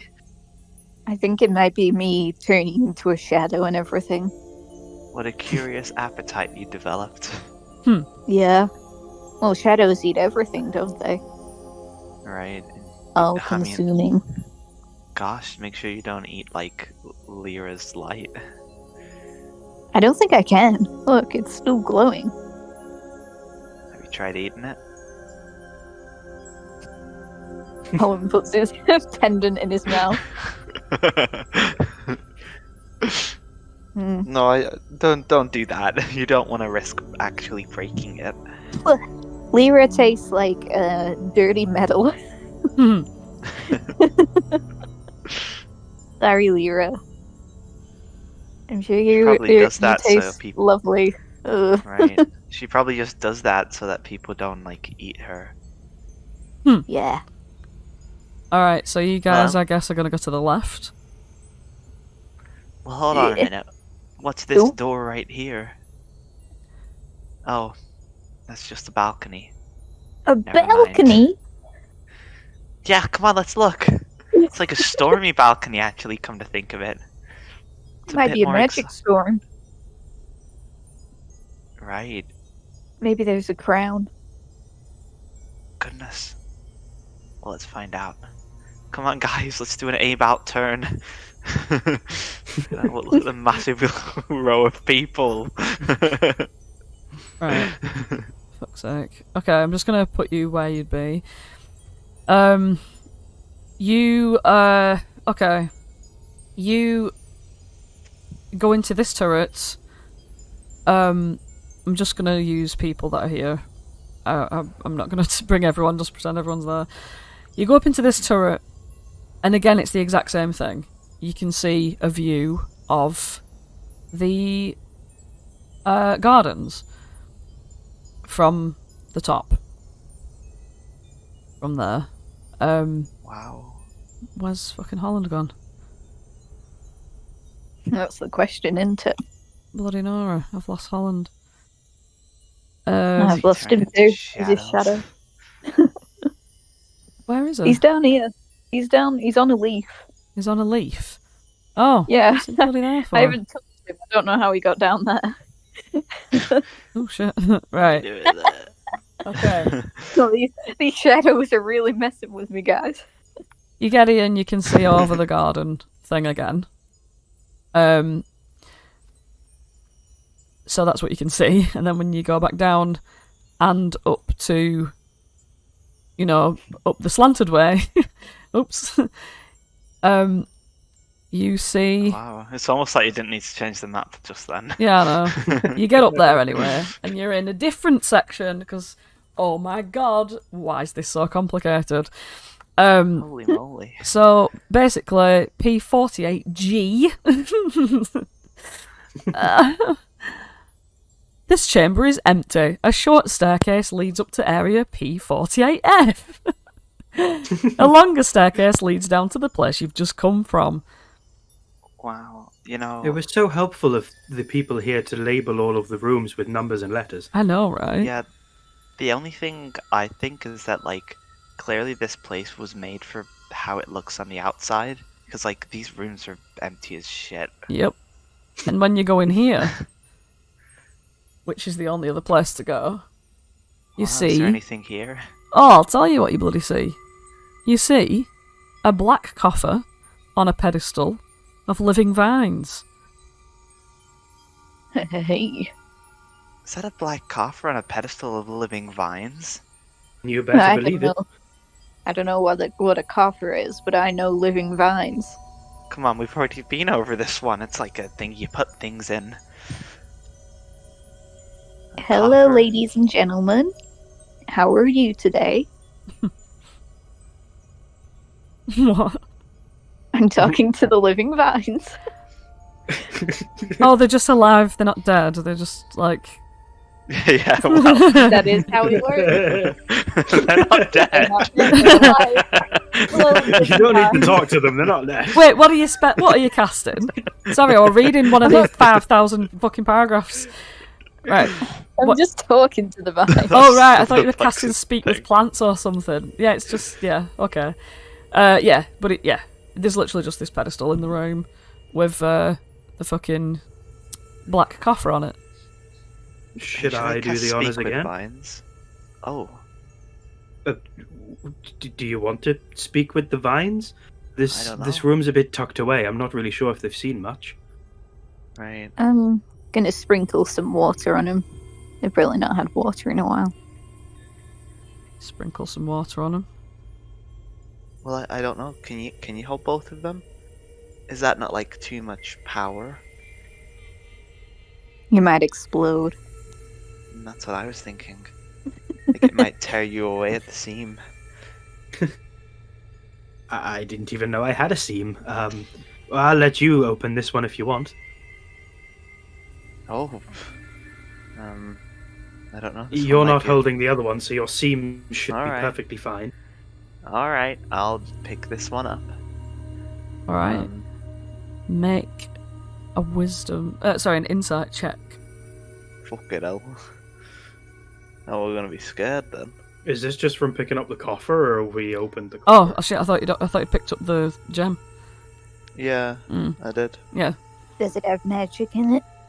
Yeah, inside the coffer is a yet another gem. Plum-sized gem of, this time it's black. Black, like Holland. Yeah, Yeah. But you don't know that's anything what else. it is. Well, I've got it in my hand. No idea what this is meant to do. Can you like touch them together? Maybe they like fuse into Explode. one. Oh, actually, that's a good. Maybe we should try that. What do you say, Flopsy? For old I mean, lang syne. you did just warn me that my seams could be ripped apart. Yeah, but I mean, that's only if you were like trying to hold them on each hand. It would like try and rip your seams apart. But if you were holding one and I was holding one, I don't see why it should rip either of our seams apart, really. I agree that it could do something interesting, but I feel like it might be a bit reckless to just start smashing stones together. No, We not found a white smash. one and a black one. I think maybe there's going to be more. What do you think, Felix? I think you should bash your stones together. And what do you think, Holland? Hey, I was the one who said it originally. Yeah, you got to do it. Well, Bash them, Does that bash mean I them, vote bash them. I don't think we should bash them, but just tap them together. We'll see if it turns into a big. Right, well, Tap at them, least tap come them. over this side of the room, Archie, just in Alright. case it does rip any seams, mine or otherwise. Right. I want you to explain in exact detail how you do this. Archie, how are you holding the stone? I've just like got it held out, like my arms are completely outstretched. I'm almost like leaning back away from it in case it explodes. Egged on by Felix, Flopsy wants to put on a show. He's going to high-five the stones together. Oh, you. Smash 'em, smash 'em, When smash 'em. you clunk these stones together, this bright spark, like flint and steel, just happens against each of them. Oh. Did anything change? There was Anyone a feel like spark. the seams are Sorry, what was that, Holland? There was like a spark or something. Maybe Do you just feel need any to do it different, Archie? harder.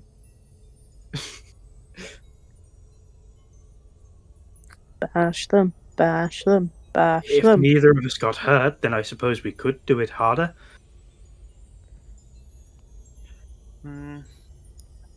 Well, how about someone else holds it? I don't want to lose my arms.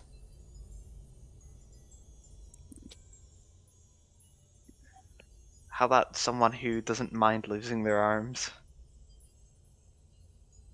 I don't think we're really going to find anybody like that here. I'll do how it, about says you put one on the Clapperclaw.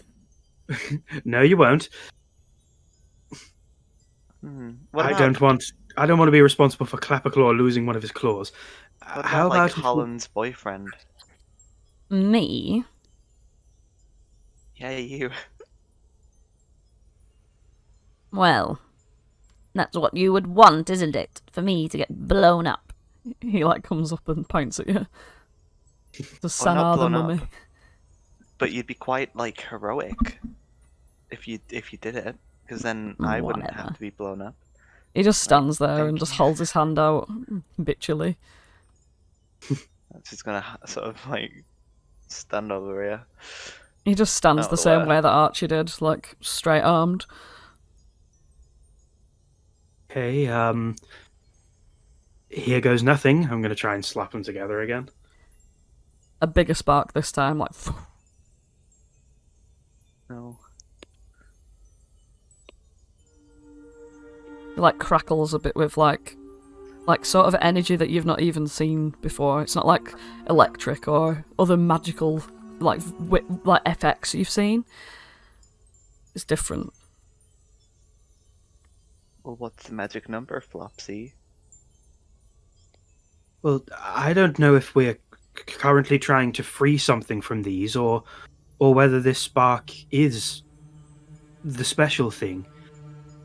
Are we just wasting flashes right now? Could these come in handy?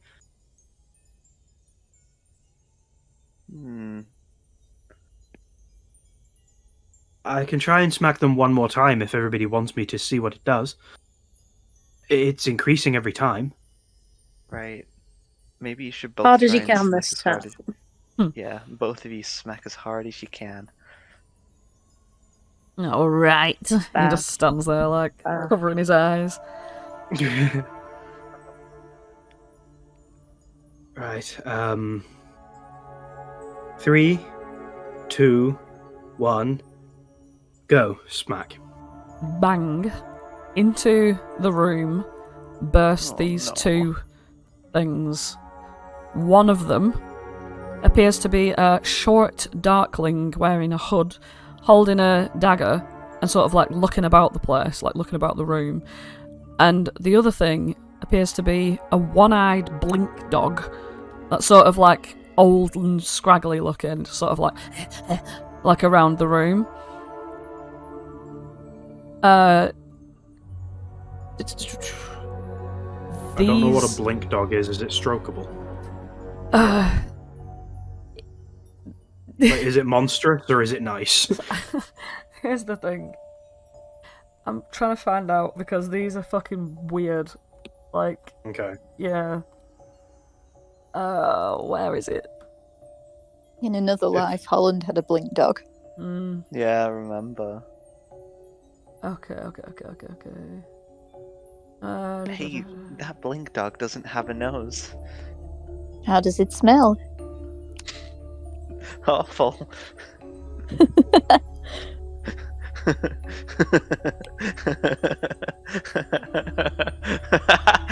For God's sake.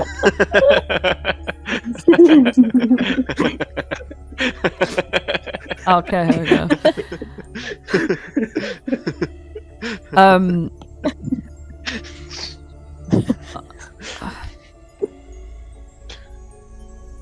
Okay. The darkling looks around and he's like, What's going on? Am I still doing my mission? What's your mission? My mission was to sneak into Scabatha Nightshade's house and steal.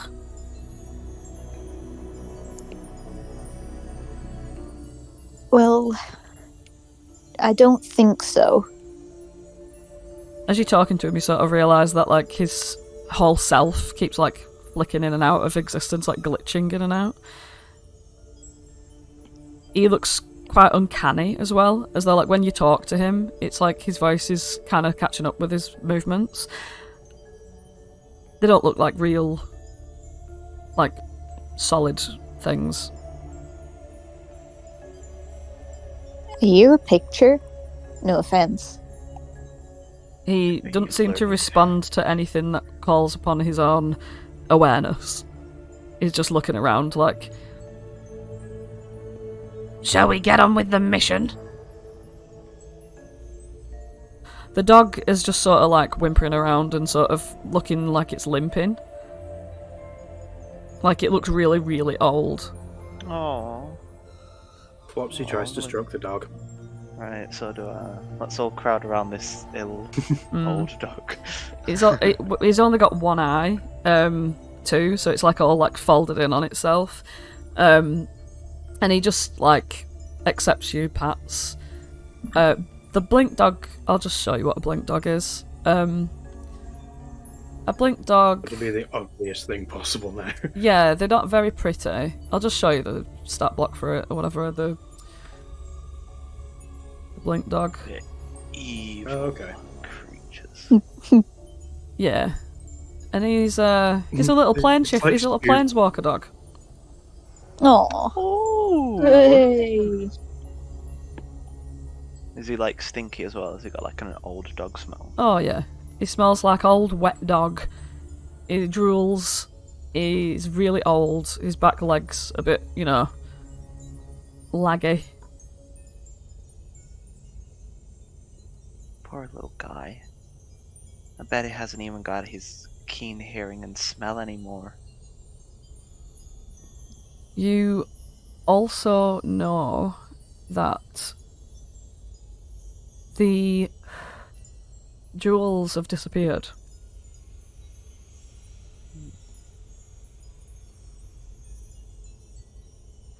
Hey, it looks like the jewels have disappeared. Are these creatures from the jewels? They must have been Are the trapped jewels inside in them? I think they were trapped in the jewels. They don't look like Well, I suppose- real people, like the dog itself. You can touch them, but they just don't feel real.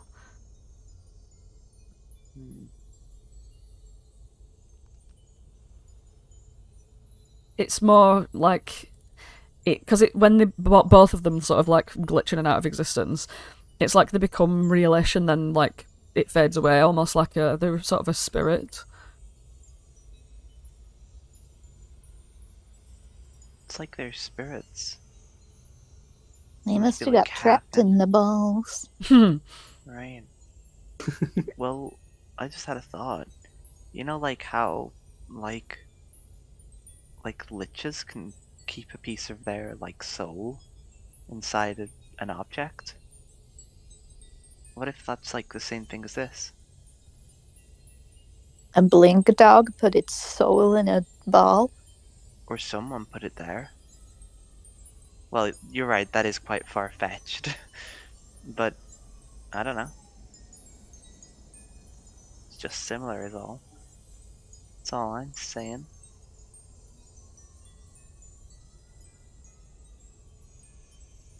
I'm just gonna move you out of this room because there's literally nothing else here.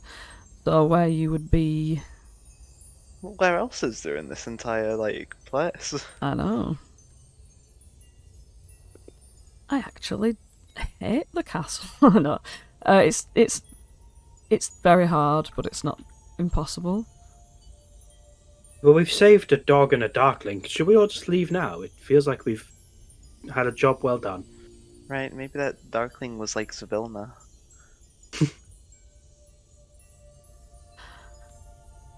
Who could say for certain?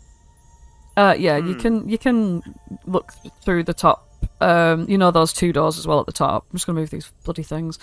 When you, sorry, let me just get this right. I'm just gonna put you on this as you're all sort of walking through the bits of castle that you already know. Like there's these doors, that have been there, in that first corridor. Each one just leads onto a balcony. And this is what you can see from there as well. So, come on now. You can see that this like rectangular courtyard that this balcony comes out onto is open. So like above it just literally just reaches out into the actual real night sky, but it doesn't have a visible floor. Instead it's like a vortex of dark clouds that are like churning underneath. You see in front of you this marble tower, and these like circular rooms that now you realise where you've been in these little rooms that are dotted around this circular tower in the middle of the palace itself. You see like 4 stone staircases that are coming from those staircase towers what you just in, that are, if you were to look all the way down to like the top right and left of the map, you'd notice the same, that there are staircases going up to other circular rooms that you've just been in. And yeah, it seems that those staircases stabilise the tower too, and if it weren't for those staircases, the whole tower would drop down into the void. And yeah, that's there in the middle of this fucking palace.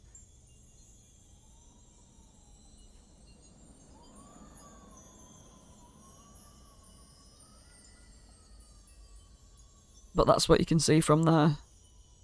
And I bet you're wondering, how the fuck do I get to Rustic Castle? Oh boy, I am. Well, you won't find any entrances around here, except for when you remember looking out onto the garden and seeing... I'm just going to move you all down into the garden just for a second. And seeing this tower to the right, there is a wall here that connects to the castle.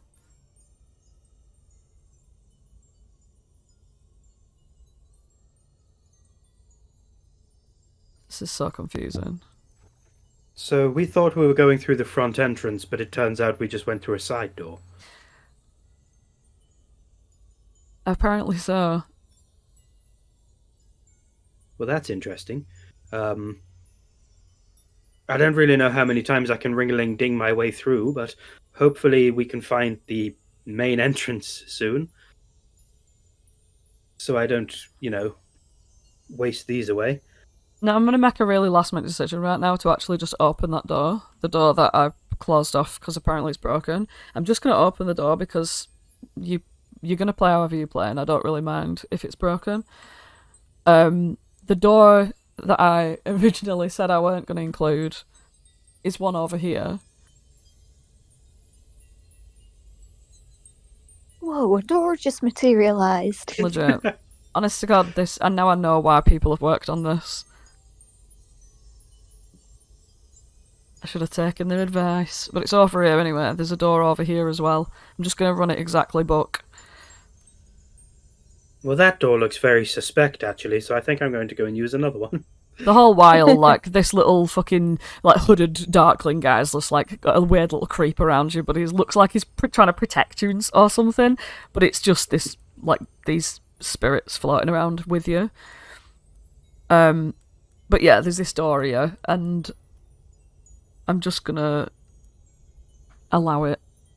Where's that?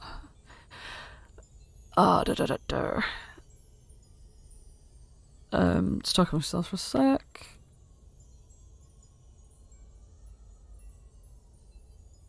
Or don't. You go in anyway, whatever, I found it, it's fine. It's fine, I found it. Oh, I guess we're going inside this door. You can go inside this door. And you see the doors swing open to reveal a crystal carriage hitched to a pair of glass statues that are shaped like Pegasi. Two of these bad boys. Glass. Folded silk butterfly wings are attached to the roof of the carriage. It does look kind of similar to the bloody Witchlight. Horses that have butterfly wings attached to them that fly the carnival around the place.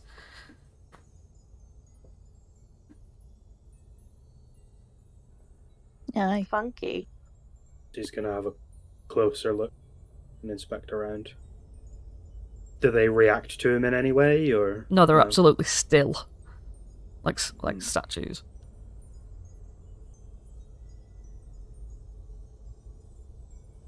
Flopsy's going to get inside. Okay. You get in and it's just absolutely luscious.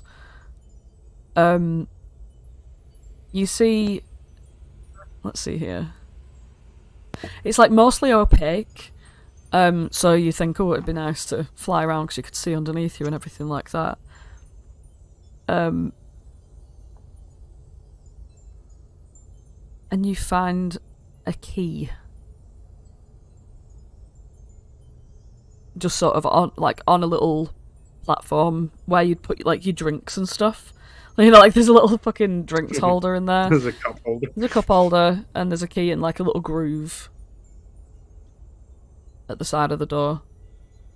Like the doors are like plush, like velvety as well. Well, I can't find a way to start the horses, but I did find this. I'm gonna get out and go to the others.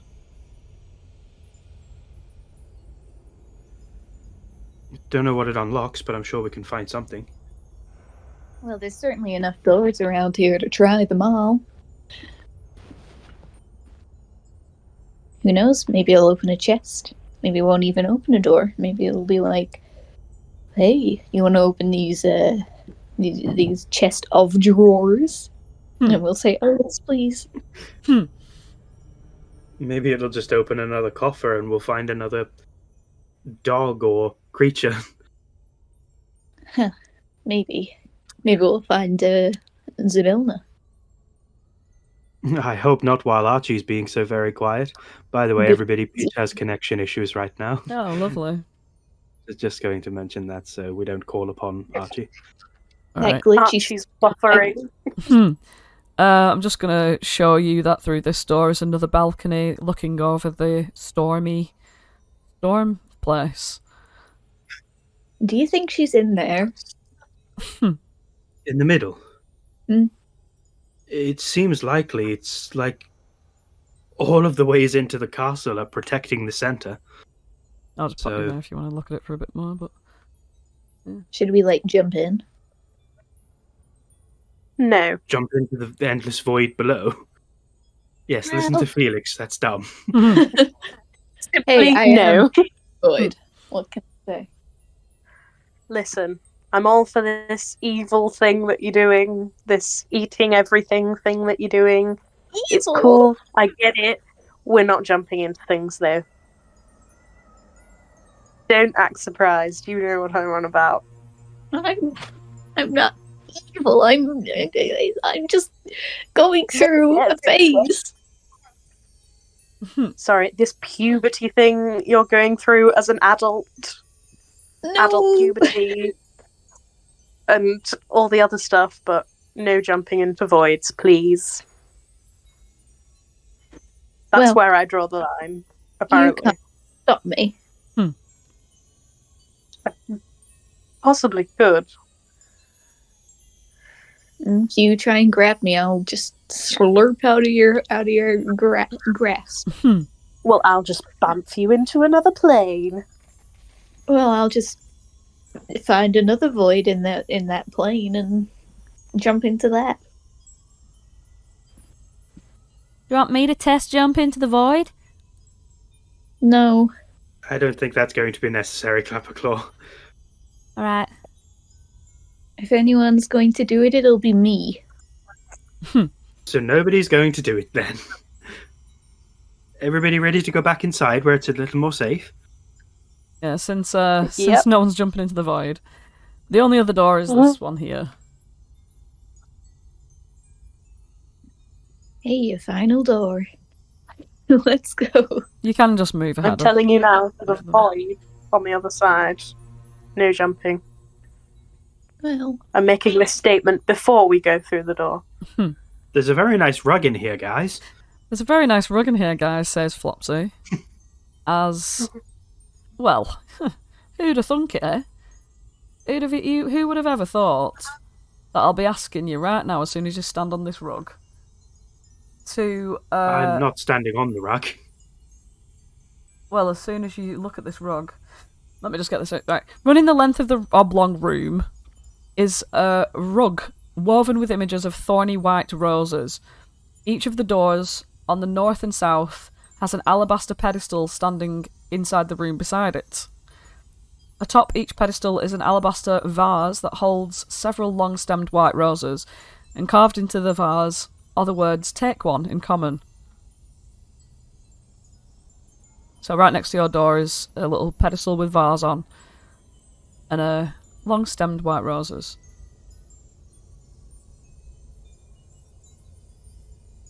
take one. Okay. I like roses. You pick it up. I sure do. Give it a little kiss. Why not? Use my druidcraft to make it bloom a bit stronger. Hey. Oh fuck, I got a wild magic now. Hold on. It's never worth the bit. We're okay. Nice. Flopsy, what are you doing? Flopsy will walk to the end of the room over here. Mm-hmm. Is there anything else other than the roses and the rug? Did you pick up the roses? Did you pick up a rose down here? You didn't, did you? No, I didn't. Right, sorry, I'm reading about 5,000 things as well. You walk along this rug, and as you are not carrying a rose, well, I'll tell you now. This fucking rug is gonna jump up off the ground and be like, surprise, bitch. And you, my friend, are gonna get smothered up by this rug. Well, I'm being smothered. you might be getting smothered right now. 22 to hit you. Oh, damn, I'm being smothered. You've been smothered. Yeah, it literally just this fucking entire rug just whips all the way around for Flopsy like a sausage roll, like a little Flopsy sausage roll, and it's squeezing him. It's gonna do.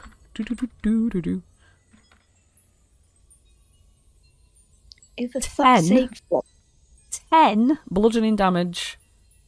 As we all just roll a little initiative here.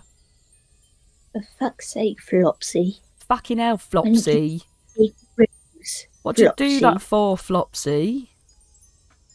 Why are you rolling initiative twice, Hoob?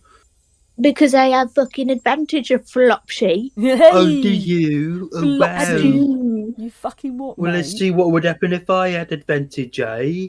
You maybe would have taken a fucking Both rolls roll. better than yours. Well, Useless.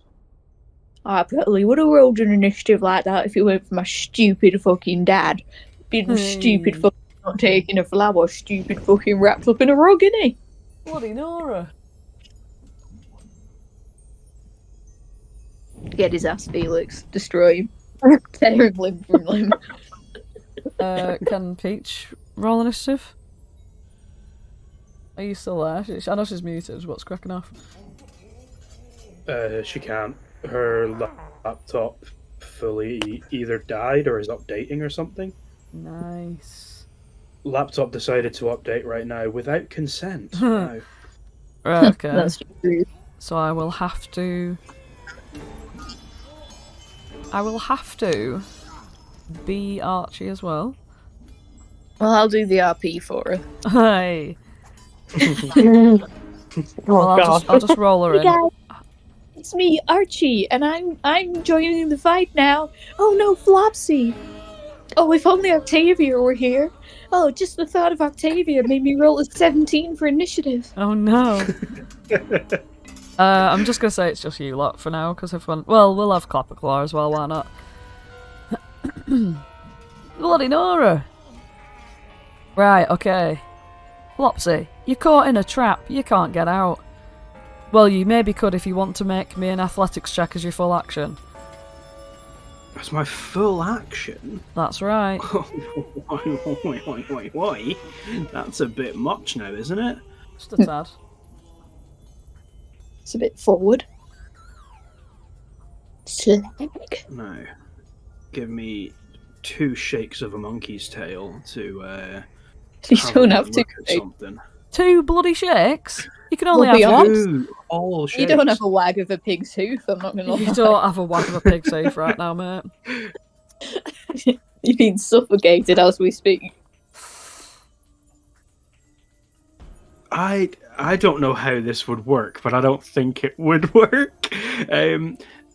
I've got the potion cupcake, right? And I can have any uncommon potion infused into that cupcake. Yes. Oil of slipperiness counts as a potion, Yes. but oil of slipperiness is something that you need to apply to yourself. Yes. Would I have to smear the cupcake on me, or could I, like, eat the cupcake and then have freedom of movement for 8 hours, which is the effect of oil of slipperiness? You can eat the cupcake for freedom of movement. Cool. Because in grappled, which is what you are, Mm-hmm. you don't you can still use an action. So you can use an action to do that. It just means that your speed is 0. It's got you, but you can wriggle around within it. So you can grab something out of your pocket and stuff. Mhm. I will eat the oily cupcake, gaining freedom of movement for 8 hours, which means I can spend 5 feet of movement to automatically escape from a creature that has it grappled. Excellent. So I can just stuff a cupcake in my mouth and then swip right out of the sausage roll that I'm trapped in. You just sloop. It's like someone's grabbed it at the bottom and you've just bloop, plopped out of the top. And yeah, you land behind it. I've just been pooped out of a rug. That was weird. The rug flings around and it aims at you. Is Take there a a flower. rose bucket I here? cried. at the No, door? there are only rose buckets at the north and south, as said in the description. It's a high pressure situation. I couldn't remember the description. I will try and run. Let me get my ruler out. I've used 5 feet of movement so I can get to that door. Skibbity bibbity bee, I will go over here Alright, and pick up one of the flowers. okay. You pick up one of the flowers, and the rug's still staring at you.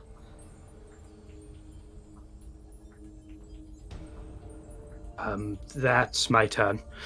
I've had an action, movement, and everything. Okay. Can't think of anything else to do. Clapperclaw comes running up behind it, jumps past Holland, and he goes, Don't you try and make my dad into a sausage roll! and no, he's not. He's gonna antler headbutt this fucking rug, and my golly gosh, he's gonna miss. Blimey. He just comes headbutting into the fucking hallway like, ah! And he's gonna actually miss and end up there, smacking into the wall, bless him. It is Archie. Is Oh, it's Archie me. there? I'm going to pull out my Zephyr bow and do a Zephyr strike. I'm gonna do one of those. No, I'm Archie, and I'm gonna pick up a rose first and foremost. Archie picks up a rose. What are you gonna? You can't well, yeah, you can probably hold the rose in your teeth or something, whilst you use a bow. No, I've redacted it. I'm Okay. grabbing a rose, You're just gonna grab going a rose. after Clapperclaw. Okay. Grab a rose. Go after Clapperclaw. Yeah, I'm gonna try and. I'm just gonna defend him. Okay. It's Archie the is rug. no. The rug turns and looks at Clapperclaw, and is gonna try and smother him. Oh god, that hits. Do. Oh, he's not down. But he is smothered. Ah! You can hear him screaming from inside. And that's him. Holland. For fuck's sake, Archie, you're supposed to be the shield person. I'm going to.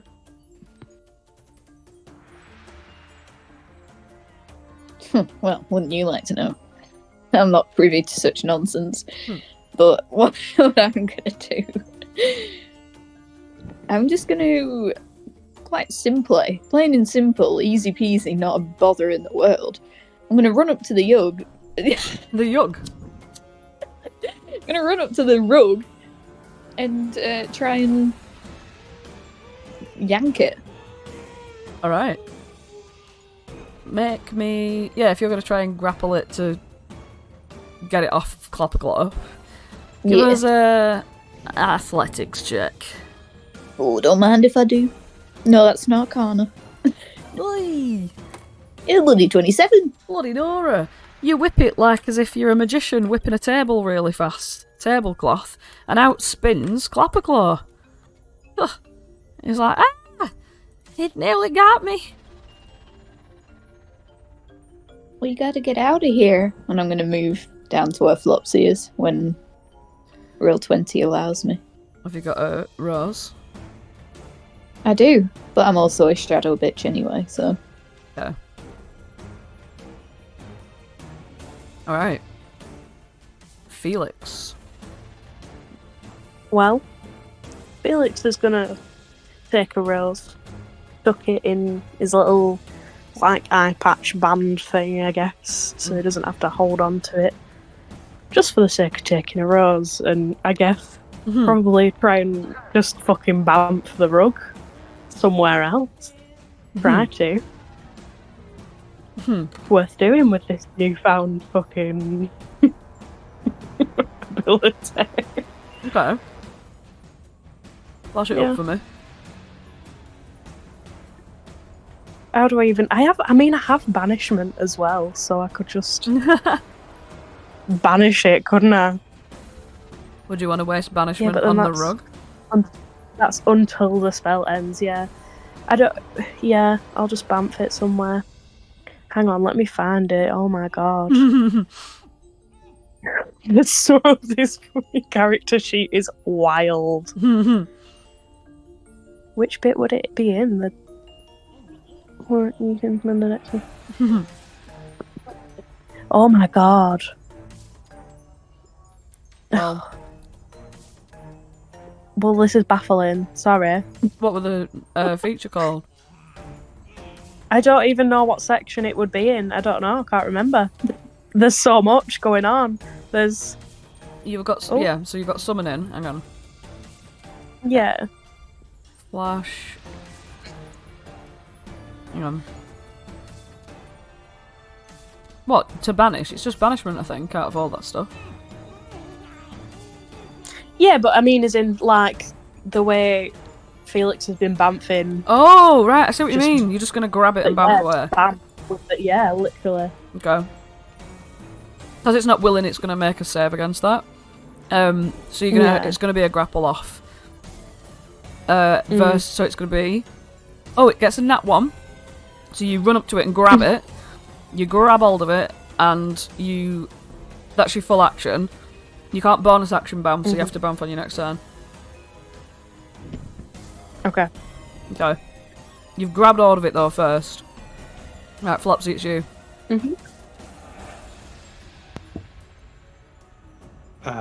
I'm going to look through this door and see what's in here. Okay. You come to a really long corridor. Like a really, really long. You see that there are some doors on the left that have... Two of them have pictures of lions on. And this one has a picture of one of them deers on. A heart. And there's a couple of other places it can go.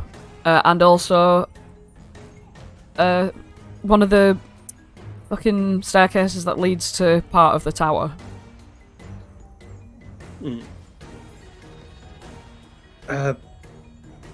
Guys, we could just leave the rug to do its own thing and just leave the room. Is anyone currently, like, grasped in the rug? No? Felix is grasping the rug. He seems to Well, have it I- under control. If it's under control, then I'll go and have a look over here then. Okay. I don't know how far I can go. Probably about there. Yeah, screw it. Now I'll look through the lion door.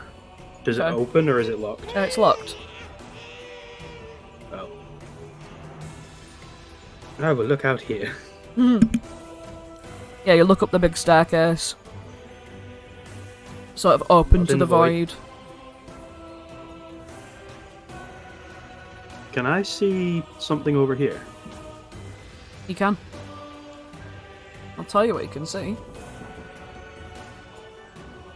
You can see, in fact, that part of the tower, the walls... Oh my goodness. Part of the tower wall has exploded outwards. So as you walk up the staircase, you see this, like, caught in time, bricks and bits of stone, just like marble shards, just like burst halfway out of this tower. They're like hanging in the air, like all times are stopped around.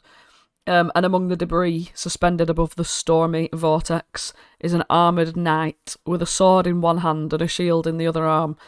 He looks like he was thrown back through the exploding wall before being frozen in place. And he's just hovering above the void. Stopped in time like everything else.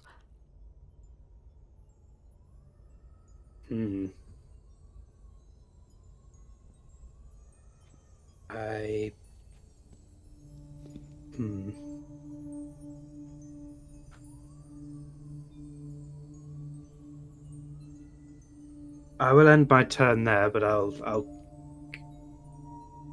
keep looking at him. Okay. Flapperclaw's just smacking at the rug. And I think at this point I'll just say that when it gets round to Felix, because Peach isn't even here. Felix, you just like close your eyes and poof, where are you taking the rug?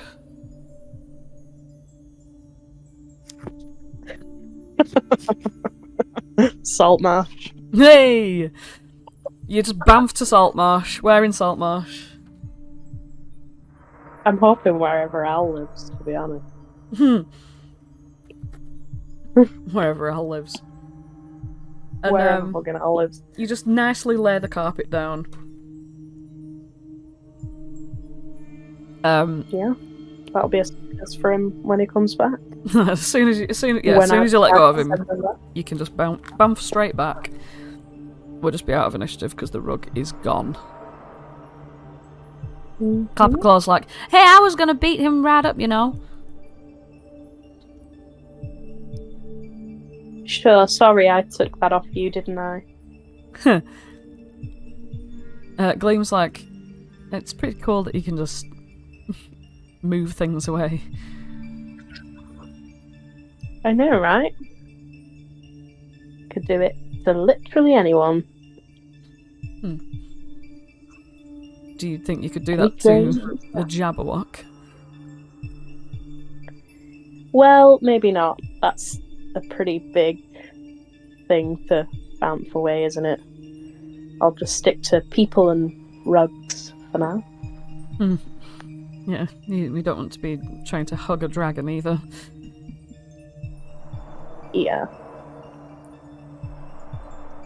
And you can just go ahead into the next corridor, where you see...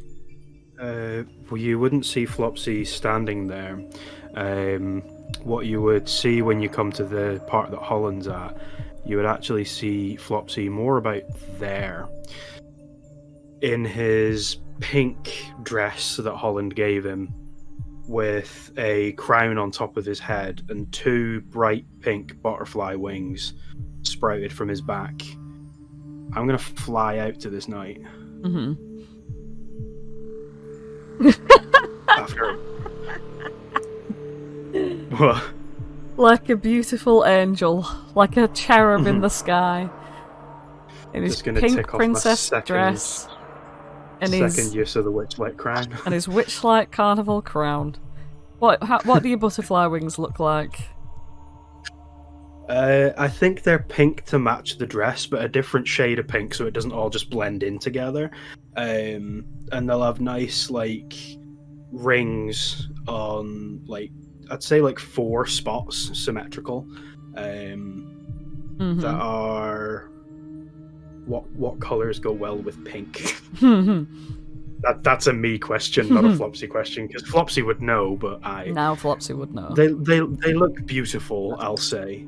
Yellow. I was thinking yellow. Yeah, yellow spots. Flopsy's going to try and flap on his way over and try and pluck this knight out of the air and carry him back. Okay.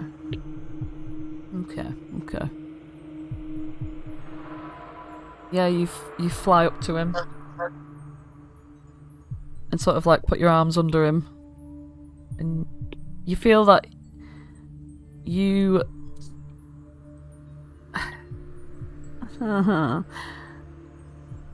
it feels like no matter how hard you tug, you can't get him to like move out of his position. Like even his pieces of clothes feel hard because of like the nothing will move, not even clothes on him.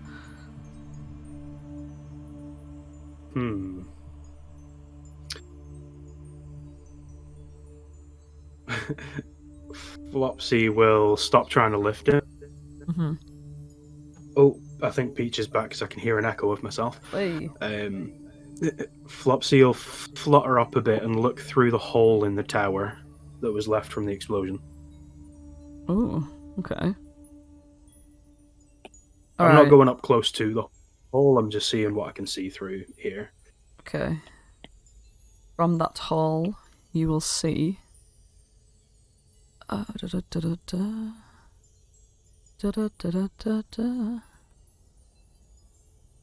splinters of wood along with some loose papers and 2 halves of a shattered blowing horn. Suspended in the air. Whatever caused this unfortunate scene also punched a hole in the north wall on the landing between 2 staircases. Oh, so that is the hole. One leading up and the other leading down. Yeah, there's a staircase in here. But yeah.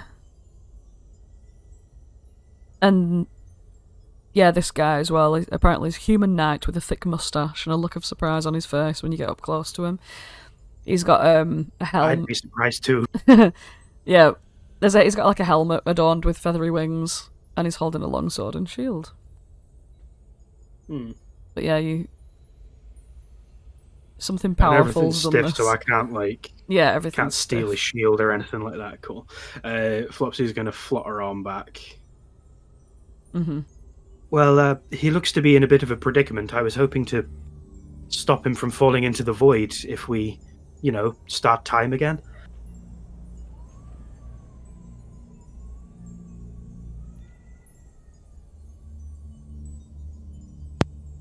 You can all see this, right, guys? I can see the guy. Mm-hmm. I don't know whether it's worth maybe tying a rope to him or something. How much vision have you got, Holland? I've only got 20. I guess I'm just better.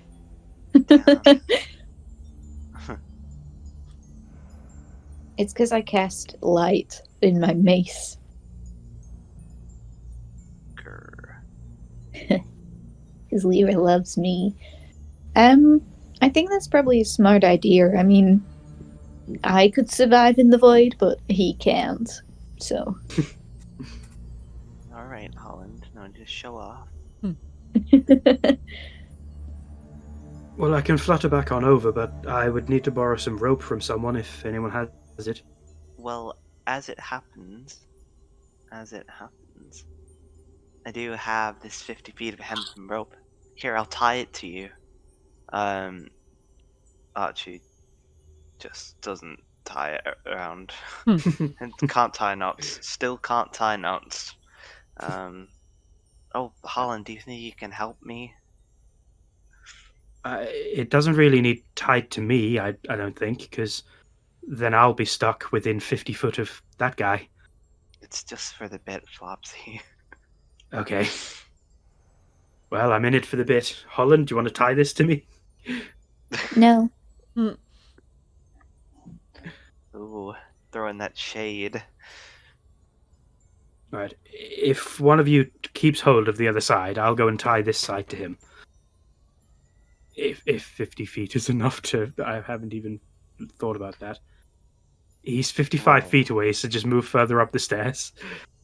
Whoa.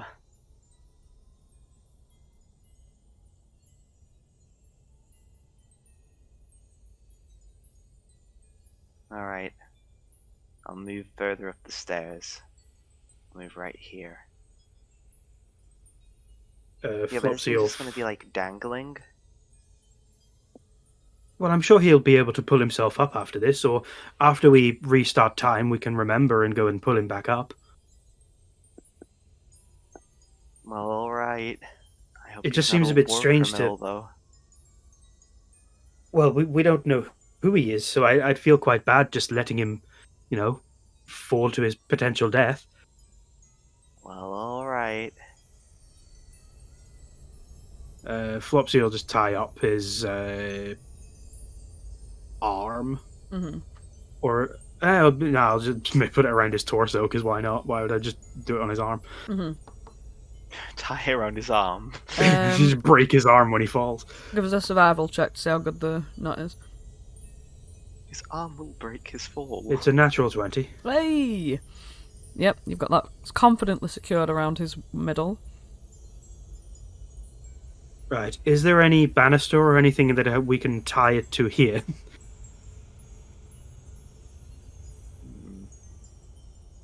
We could... Maybe if you just, like... Well, each of the, everything has, the crenellations on. So you've got, Everything bricks has that you can tie crenellations. things around. Okay. I will try and tie the opposite end of the rope to the crenellations. Here... Wait. I'll describe to you how to make a lasso. Alright, I'm going to allow you with that Nat 20 to just carry it over to make a good, That is secure thing. Right, well, She describes how to make a lasso. while Flopsy perfectly ties the rope and is like, "Thank you for that, Archie. Let's go." Yeah, from your Nat 20, you know that Archie doesn't know how. Are you going to I mean, continue I'm up going this- back down this way. We probably Alright, should okay. go up and see what's I there. think we should continue going up, seeing as though we've already come this far.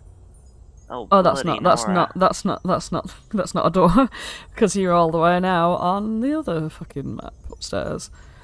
Yeah, it's one of those another one of those little rooms. Oh, it's another one of those little rooms. I'm just gonna. Wonder if there's a coffer in this one. Well, to be fair, I don't even really need to put you in there, do I? Because I can just describe it. I can just describe it. Yep. They don't really have much going on for They them. don't have much going on for him whatsoever. But the room number though is 48F. Jesus Christ. 48 for. Yeah, but what if we want to see the circle? Did you consider that? I did not. Okay. In here, you see.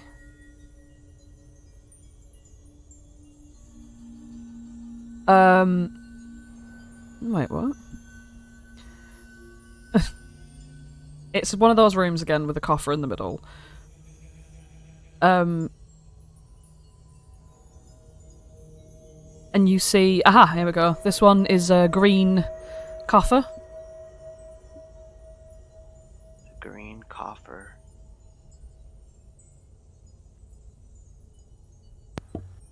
I'll go and open it up. And lo and behold, it's a green crystal. Plum-sized, of course. Well, we've seen this before. I'll pick it up. Insight check. Ooh. 24. This time when you pick it up, you feel something.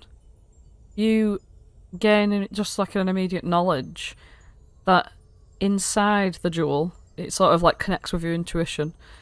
You feel Zybilna's crystallized desire to remain hidden from enemies.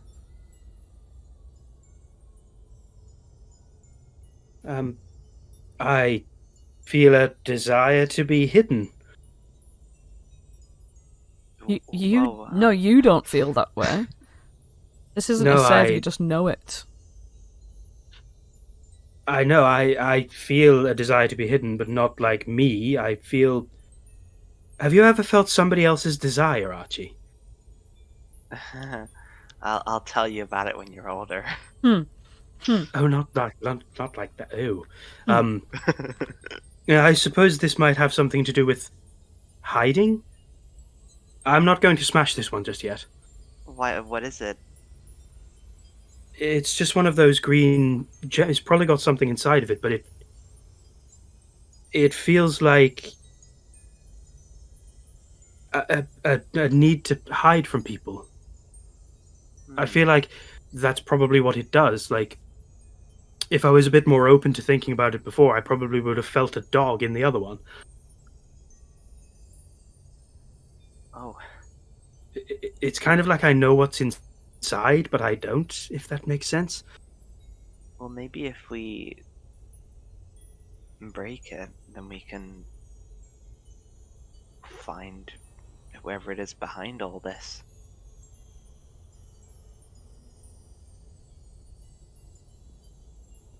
I mean, Maybe we can find Sibilna. so if we break this, you think it wouldn't hide anything, it would unhide them? Maybe. I mean, like, well, I'll put it this way. The last time we broke them, it had like a blink dog and a little thing, so it brings things here. So whoever's like hiding in there, maybe they're like gonna be brought into the real world. Wait, let me look at it in my ghost key. Does that do anything? No. No. And then it doesn't do anything. Well, I suppose there's only one way to find out, isn't there? Same as before. Everybody stand back just in case it does go bad. I'm going to plop it on the floor and then just have a big old smack at it. I'll tell you something, Flopsy.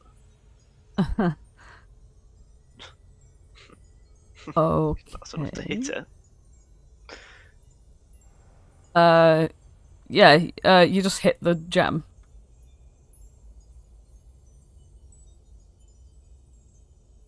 Yeah, nothing happens. There's like a spark. Do you think it only works if we hit it against another gem? Maybe. Or maybe we're not meant to break these.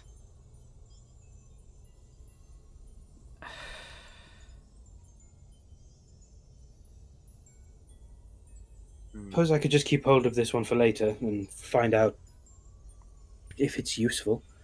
Right. Alright. Now, which way did we come from? So we've got a green one. You came from the south. Should we go? Should we go? Should we go to the north? Well, this first lion door is closed. The key that I got from the horses down below, that doesn't work in the door, does it? No. This door has a relief of a lion on it. A lion. Do you remember the riddle? The one of them has to wear a crown, right?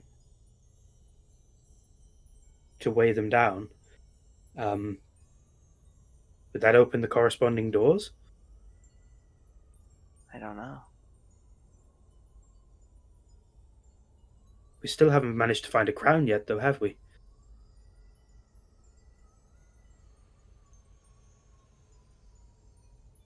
Well, no, that's true. Maybe we'll find it further on. Come on, let's go. Okay. So there are two ways to go when you go north of here. There's this turn off here, which leads to a spiral staircase. Or to keep going. This door here has a picture of a deer on it. And this one's got the deer on it. The crown.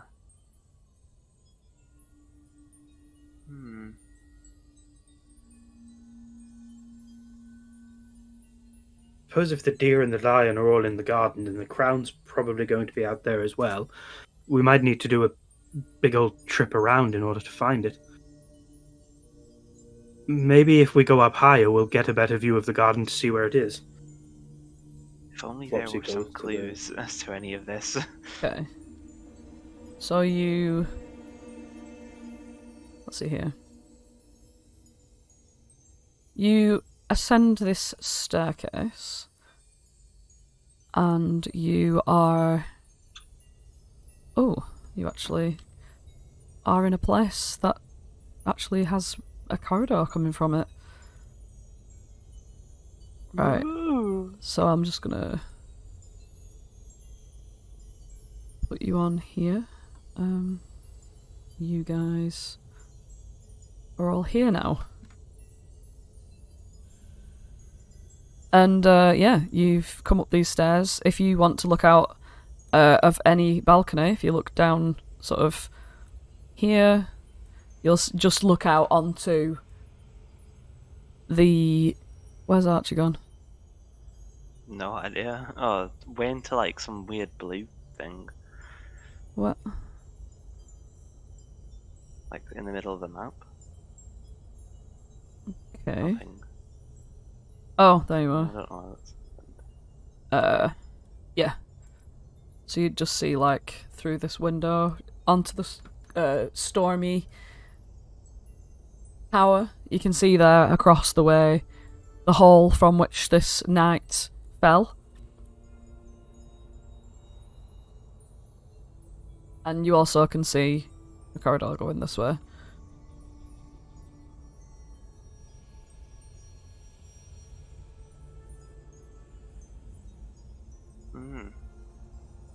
How intriguing. Hey guys, I wonder what's in this corridor. You say out loud whilst walking through a corridor. Yes, I also wonder what is in this corridor. A door full of cards, perhaps? It's another corridor. Yep, with lots more doors. Wow. Well, shall we go through this door? Is there any animals on these doors? Good No. question. There aren't No. any animals on these doors. I'm gonna go through this door. Okay.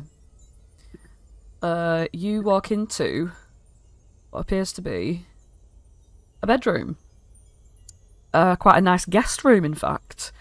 Oh my goodness gracious me, it's very nicely decorated. There's a four-poster bed, a wardrobe, like, looks bursting with different outfits, a dressing table. There's like a set of bells on the wall that you can, like, pull to summon servants from quarters and stuff. I'm guessing did you all go in here? Yes, I'll have a look. I don't know. Yeah. Hi, Holland. Holy. But yeah, you're all in a guest bedroom. I'm gonna pull the bell. She starts jumping on the bed. Right. You hear her say, "You can't tell me what to do, Mum." Pull the bell, and yeah, and Archie starts jumping on the bed, and I guess literally fucking everyone else is in here as well, or whatever. And after a while, like, yeah, what are you doing in this bedroom? Like, Sana just starts looking through all of the dressing table and the wardrobe and pulling out all the clothes and stuff. Are you looking for a nice dress? Don't talk to him yet. Okay. You having You a won't be nice able to bow? find one better than mine. Ugla's just in the hallway. Fucking hell, everyone's here. Yeah, everyone is here. Oh, in I a need single to- thought. I need to occasionally drag everyone there, you know what I mean? Makes me think something big might be about to happen. Nah. No. Suddenly the room explodes. Well, yeah, I mean, what are you doing? You're pissing about in the room, right? Yeah, we're just, looking, Mm-hmm. touching, jumping. Just touching the room. What's it me for and you? Octavia jumping on the bed. Yeah. Causing a ruckus. Causing a rat ruckus. Okay. Oh, God. Talk amongst yourselves, please. Hey, Flopsy. Hello. How are you enjoying the room? Oh, I'm having great fun.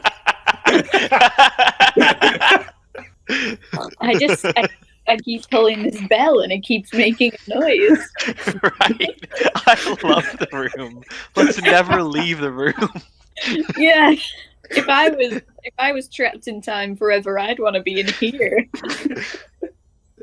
I love the room. Come on, let's all jump on the bed. All of us at the same time. I'm sure that won't break the bed in the room. I love the bed in the room, and I love the room that the bed is in.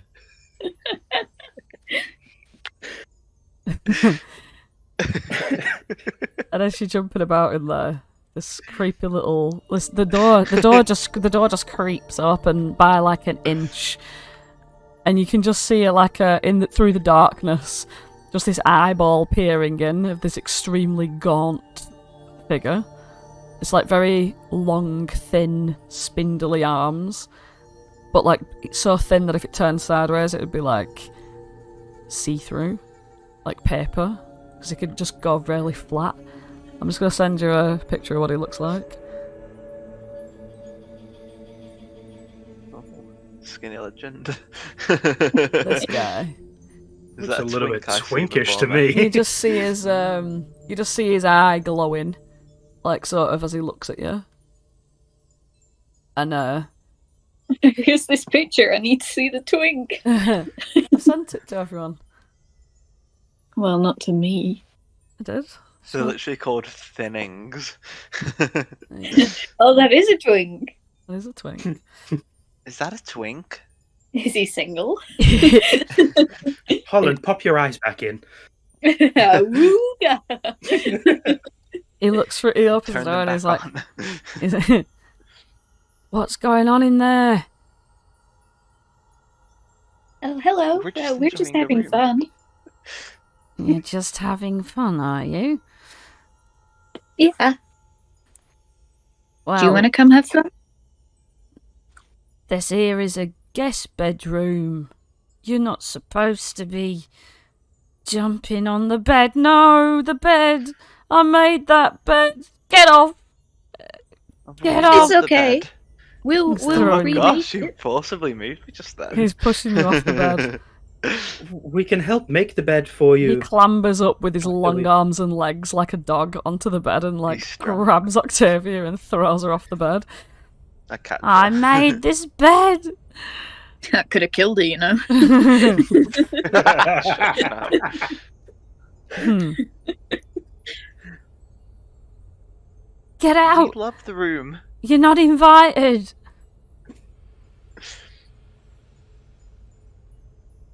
Were you making the bed for a particular person? It's for guests. That's what we are. Have you got an invitation? Rule of hospitality. This isn't my house. He like smooths the bed. Get on the wing. He's like, get off to Flopsy, smoothing the bed with his long arms that reach all the way across the bed. Well, can we speak to your employer? You can't, because she's indisposed. Well, I'd like to try and speak to her anyway. You Right, can where is try. she? I'm not going to tell you.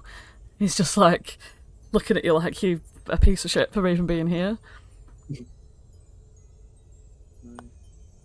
You know, you may look like a twink, Hmm. but you're missing one vital thing, and that is twink energy. By which I think she means you're not very nice and hospitable. Right. I always try to carry a little bit of twink energy with me everywhere I go, and I encourage everyone I know to do the same.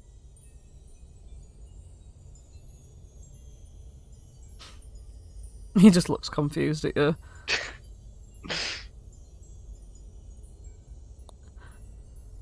I don't know what you're talking about, but you're not supposed to be here. And he's just gonna like stand up straight and like go over to everything that you've messed up and start like tidying it up. Did Excuse me, someone put a sir. dress on? What is your name? My name's Finnings.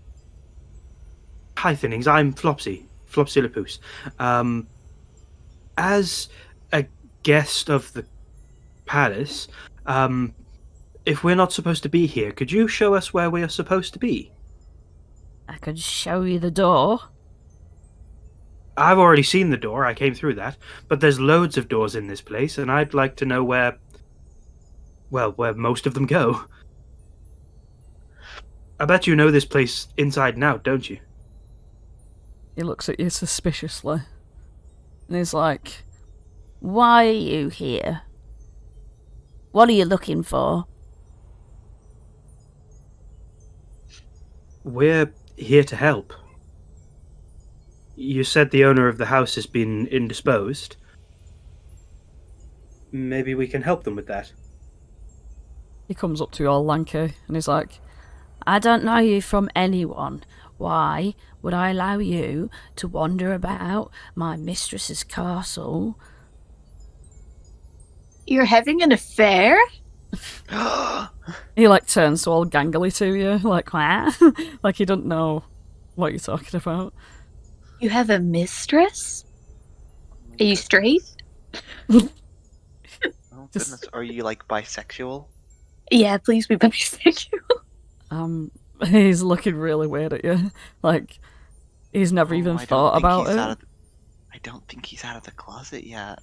Oh, are you Arrow Ace? Not another one. I don't know Oh no! what that means, All the but twinks are arroways. You think of him as someone who never thinks about this, like at Yeah. all. He's just a creepy little guy, creeping around the little house, making the beds and doing the things. He's too much of a gentleman to even think about. That's so attractive. But what colour are his eyes? Golden. Oh, that's almost the best colour. But he goes, I'll get out of here before I set the Jabberwock on you. The Jabberwock? Yeah. You can't command the Jabberwock. No, but I could tell it where you are. Yeah, but then it would know where you are. It'd never get me. Well, many people have said that before. It wouldn't. It's Zabilna's great pet. And it'd never get me. Well, what if I stood, like, right behind you? he just looks again like whatever at you, like. And He's like, right, come on. Got you. he's trying to like Right. use his arms to like get you out. Well, as much as I do actually love this room, really love this room, actually like sort of taps the desk sort of sentimentally. I guess we gotta leave. Actually really loved that room.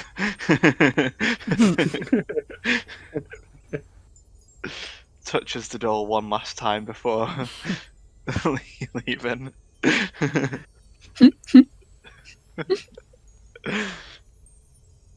Okay. What's everyone else doing? Leaving, I guess. Okay. We're just gonna stay in that room and harass this guy As for you're all like like, the next 5 hours. get out, he Down like on the floor and stuff. stands at the door. Well, go on then. Get out.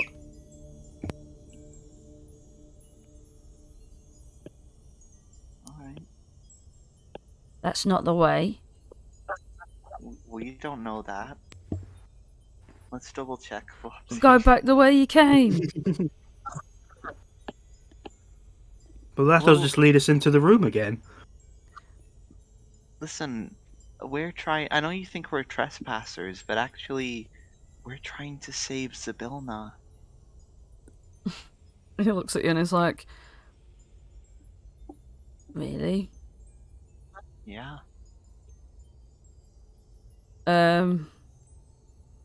He says, well, how come you didn't say anything? You're just messing up this room. Well, that's a good question. Because you were telling us to leave instead of telling us the right way to go. That's right. Well, if you want to see her, then I can tell you where she is, but like I said, the Jabberwock won't leave her alone.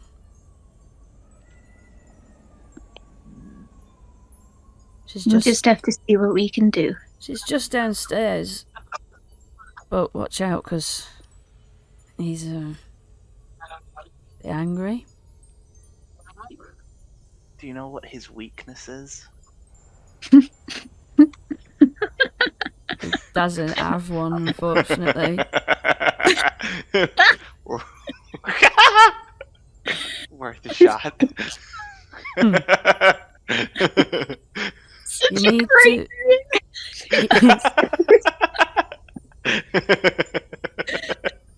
It's like going to my house and being like, do you know if Axel has any weaknesses?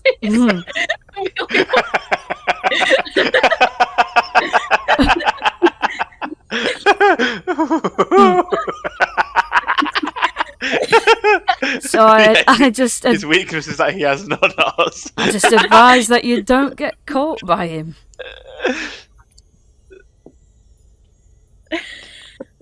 You're not going to try and kill it, are you? No. I can't allow you to do that. No, we're gonna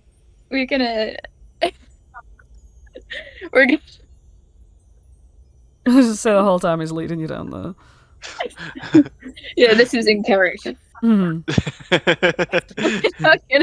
We're not gonna kill him. We're just gonna elude him. You know, we're gonna do something clever, like turn into air, like Felix. Wait, I have an idea. Now this is depending on certain circumstances, but assuming that like we get in there and it's got like loads of different pillars, and he's attached to a chain, and we have like a sword. Why don't we make him go around all of the chains, like all of the pillars, and get his chain wrapped around it, and then put our sword in the very center, and then it connects it all together, and then he's trapped. That That's would based rely on a on lot a of lot of. assumptions. I read about it in a book called Shrek. Okay. So, the little creepy guy leads you to this door. And he just points at the door. And he says, well, see ya. And he runs off.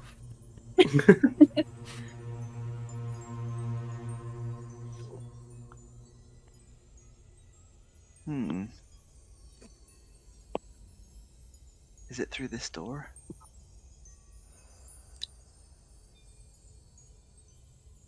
Alright, well, hold on a minute. There's something I can do. You can, like, go invisible, I think? Is that for all of us or just for you? Well, it's just for me. But I can Holland go has... invisible. Well, precisely. And do you have, like, my elf shoes, or do I have those, Holland? You have the shoes, I have the cloak. Right, in that case, I can be unseen, unheard, and also deaf. Even I can't hear myself. Karen. You're you can hear when you're next to Felix. Well, I mean, I can right now. Don't forget to eat You're right next to me. your telepathic clover. Oh yeah, I'll eat that right now. Nom nom nom nom nom nom nom. Imagine wherever Schleem is, the Schleem team is there. Well, if it isn't the Shaleem team... Right, hold on a second.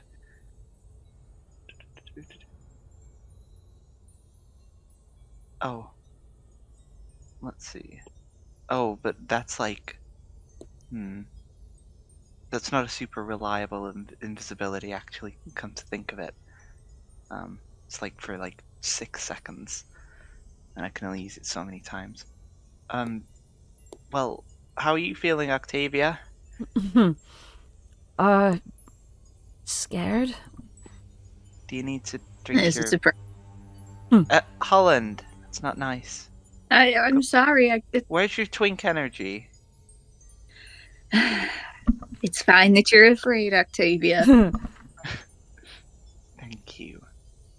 Well, you've got that potion of heroism, if you want to drink it. Like now? If you feel like you need to. Okay. She drinks the potion of heroism.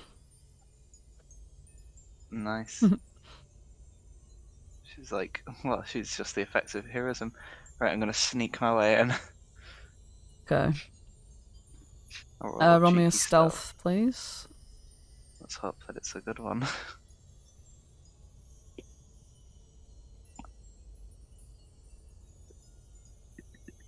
Oh, that's one! You slip through this door, leaving it open ajar. And Crikey, he's ugly. a grand ballroom lies before you. The northern part of its floor littered with the splintered remains of 3 doors that have been knocked from their hinges, leaving openings through which you can see adjoining rooms, so you can sort of see through these broken bits. But throughout the ballroom, you see, like, royal guests and things just sort of standing there motionless. Wait. Yeah. Their eyes fixed on a black iron cauldron in the middle of the chamber, which is here.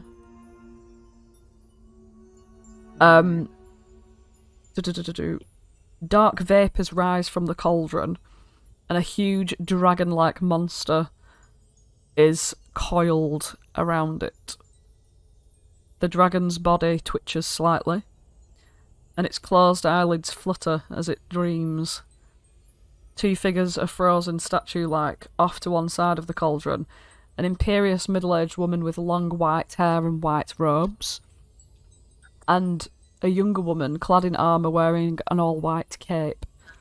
The older woman is reaching desperately towards the cauldron, while the armoured woman at her side is grasping a fine-looking quarterstaff. And I think that's where we're going to leave tonight's session. Fucking hell! Jeez Louise. It's the Jabberwock, the cauldron. Look at his eyes. Several others. Look at his eyes, yeah. Let's have a crack at this bastard. Have a zoom in of this fella. There he is. Belarus. Goodness gracious. There's a lot of frozen people in this room, but anyway. Yeah. So thanks for watching, everybody. We're back again next Monday, and yeah. Peach. Oh, well, let me tell you a thing or two. So, you want to have that hospitality and that kindness? Well, it looks like you're in need of some twink energy. And if you're wondering what that is, well, find out more. Come next session. We'll be teaching you all about twink energy, and hey, who knows? Maybe you will become a twink yourself. No. For God's sake. Thanks for watching Nat One. Yeah. Make sure you like, comment, and subscribe, and leave a comment and subscribe, and also like the video. Thanks very God, much. the outro's a shit as the What intro today. what an excellent fucking... Yeah, okay, right, It's a whatever. great way to bookend it. Great way to bookend it. Alright, see you Love later, you, Nat everybody. Bye. Wannabes. See you, bye. Bye. Hello, everybody, and welcome Hello. to Nat One. It's Nat One Does Witchlight on Mondays. With the Sistine Chapel. I think that might have made it in, I'm not sure. But please do let me just check something, as I have to check every bloody time I turn on Streamlabs nowadays for some reason.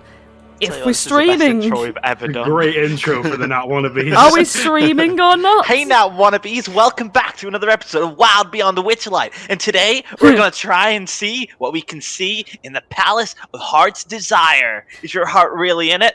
What do you desire? Well, we'll find out, and so will you. Keep stalling, please. And I'm going to... roll call! I'll be playing Archie. I'm a ranger. I'm a lesbian. And my girlfriend's dead on the floor. Flopsy! I'll be playing Flopsy. I'm a rabbit who likes cupcakes and sweet things, and I kind of see Holland as a bit of my child, really. Holland! Go on, Holland! Oh, I'm Holland. I'm extremely straight, and what? I have never known nothing about no one ever. Felix. Felix! Oh, Felix said I can't be arsed with this. Way. And we I'm go. Gleam. Alright. And I'm Octavia. I might have done it. I think I've done it.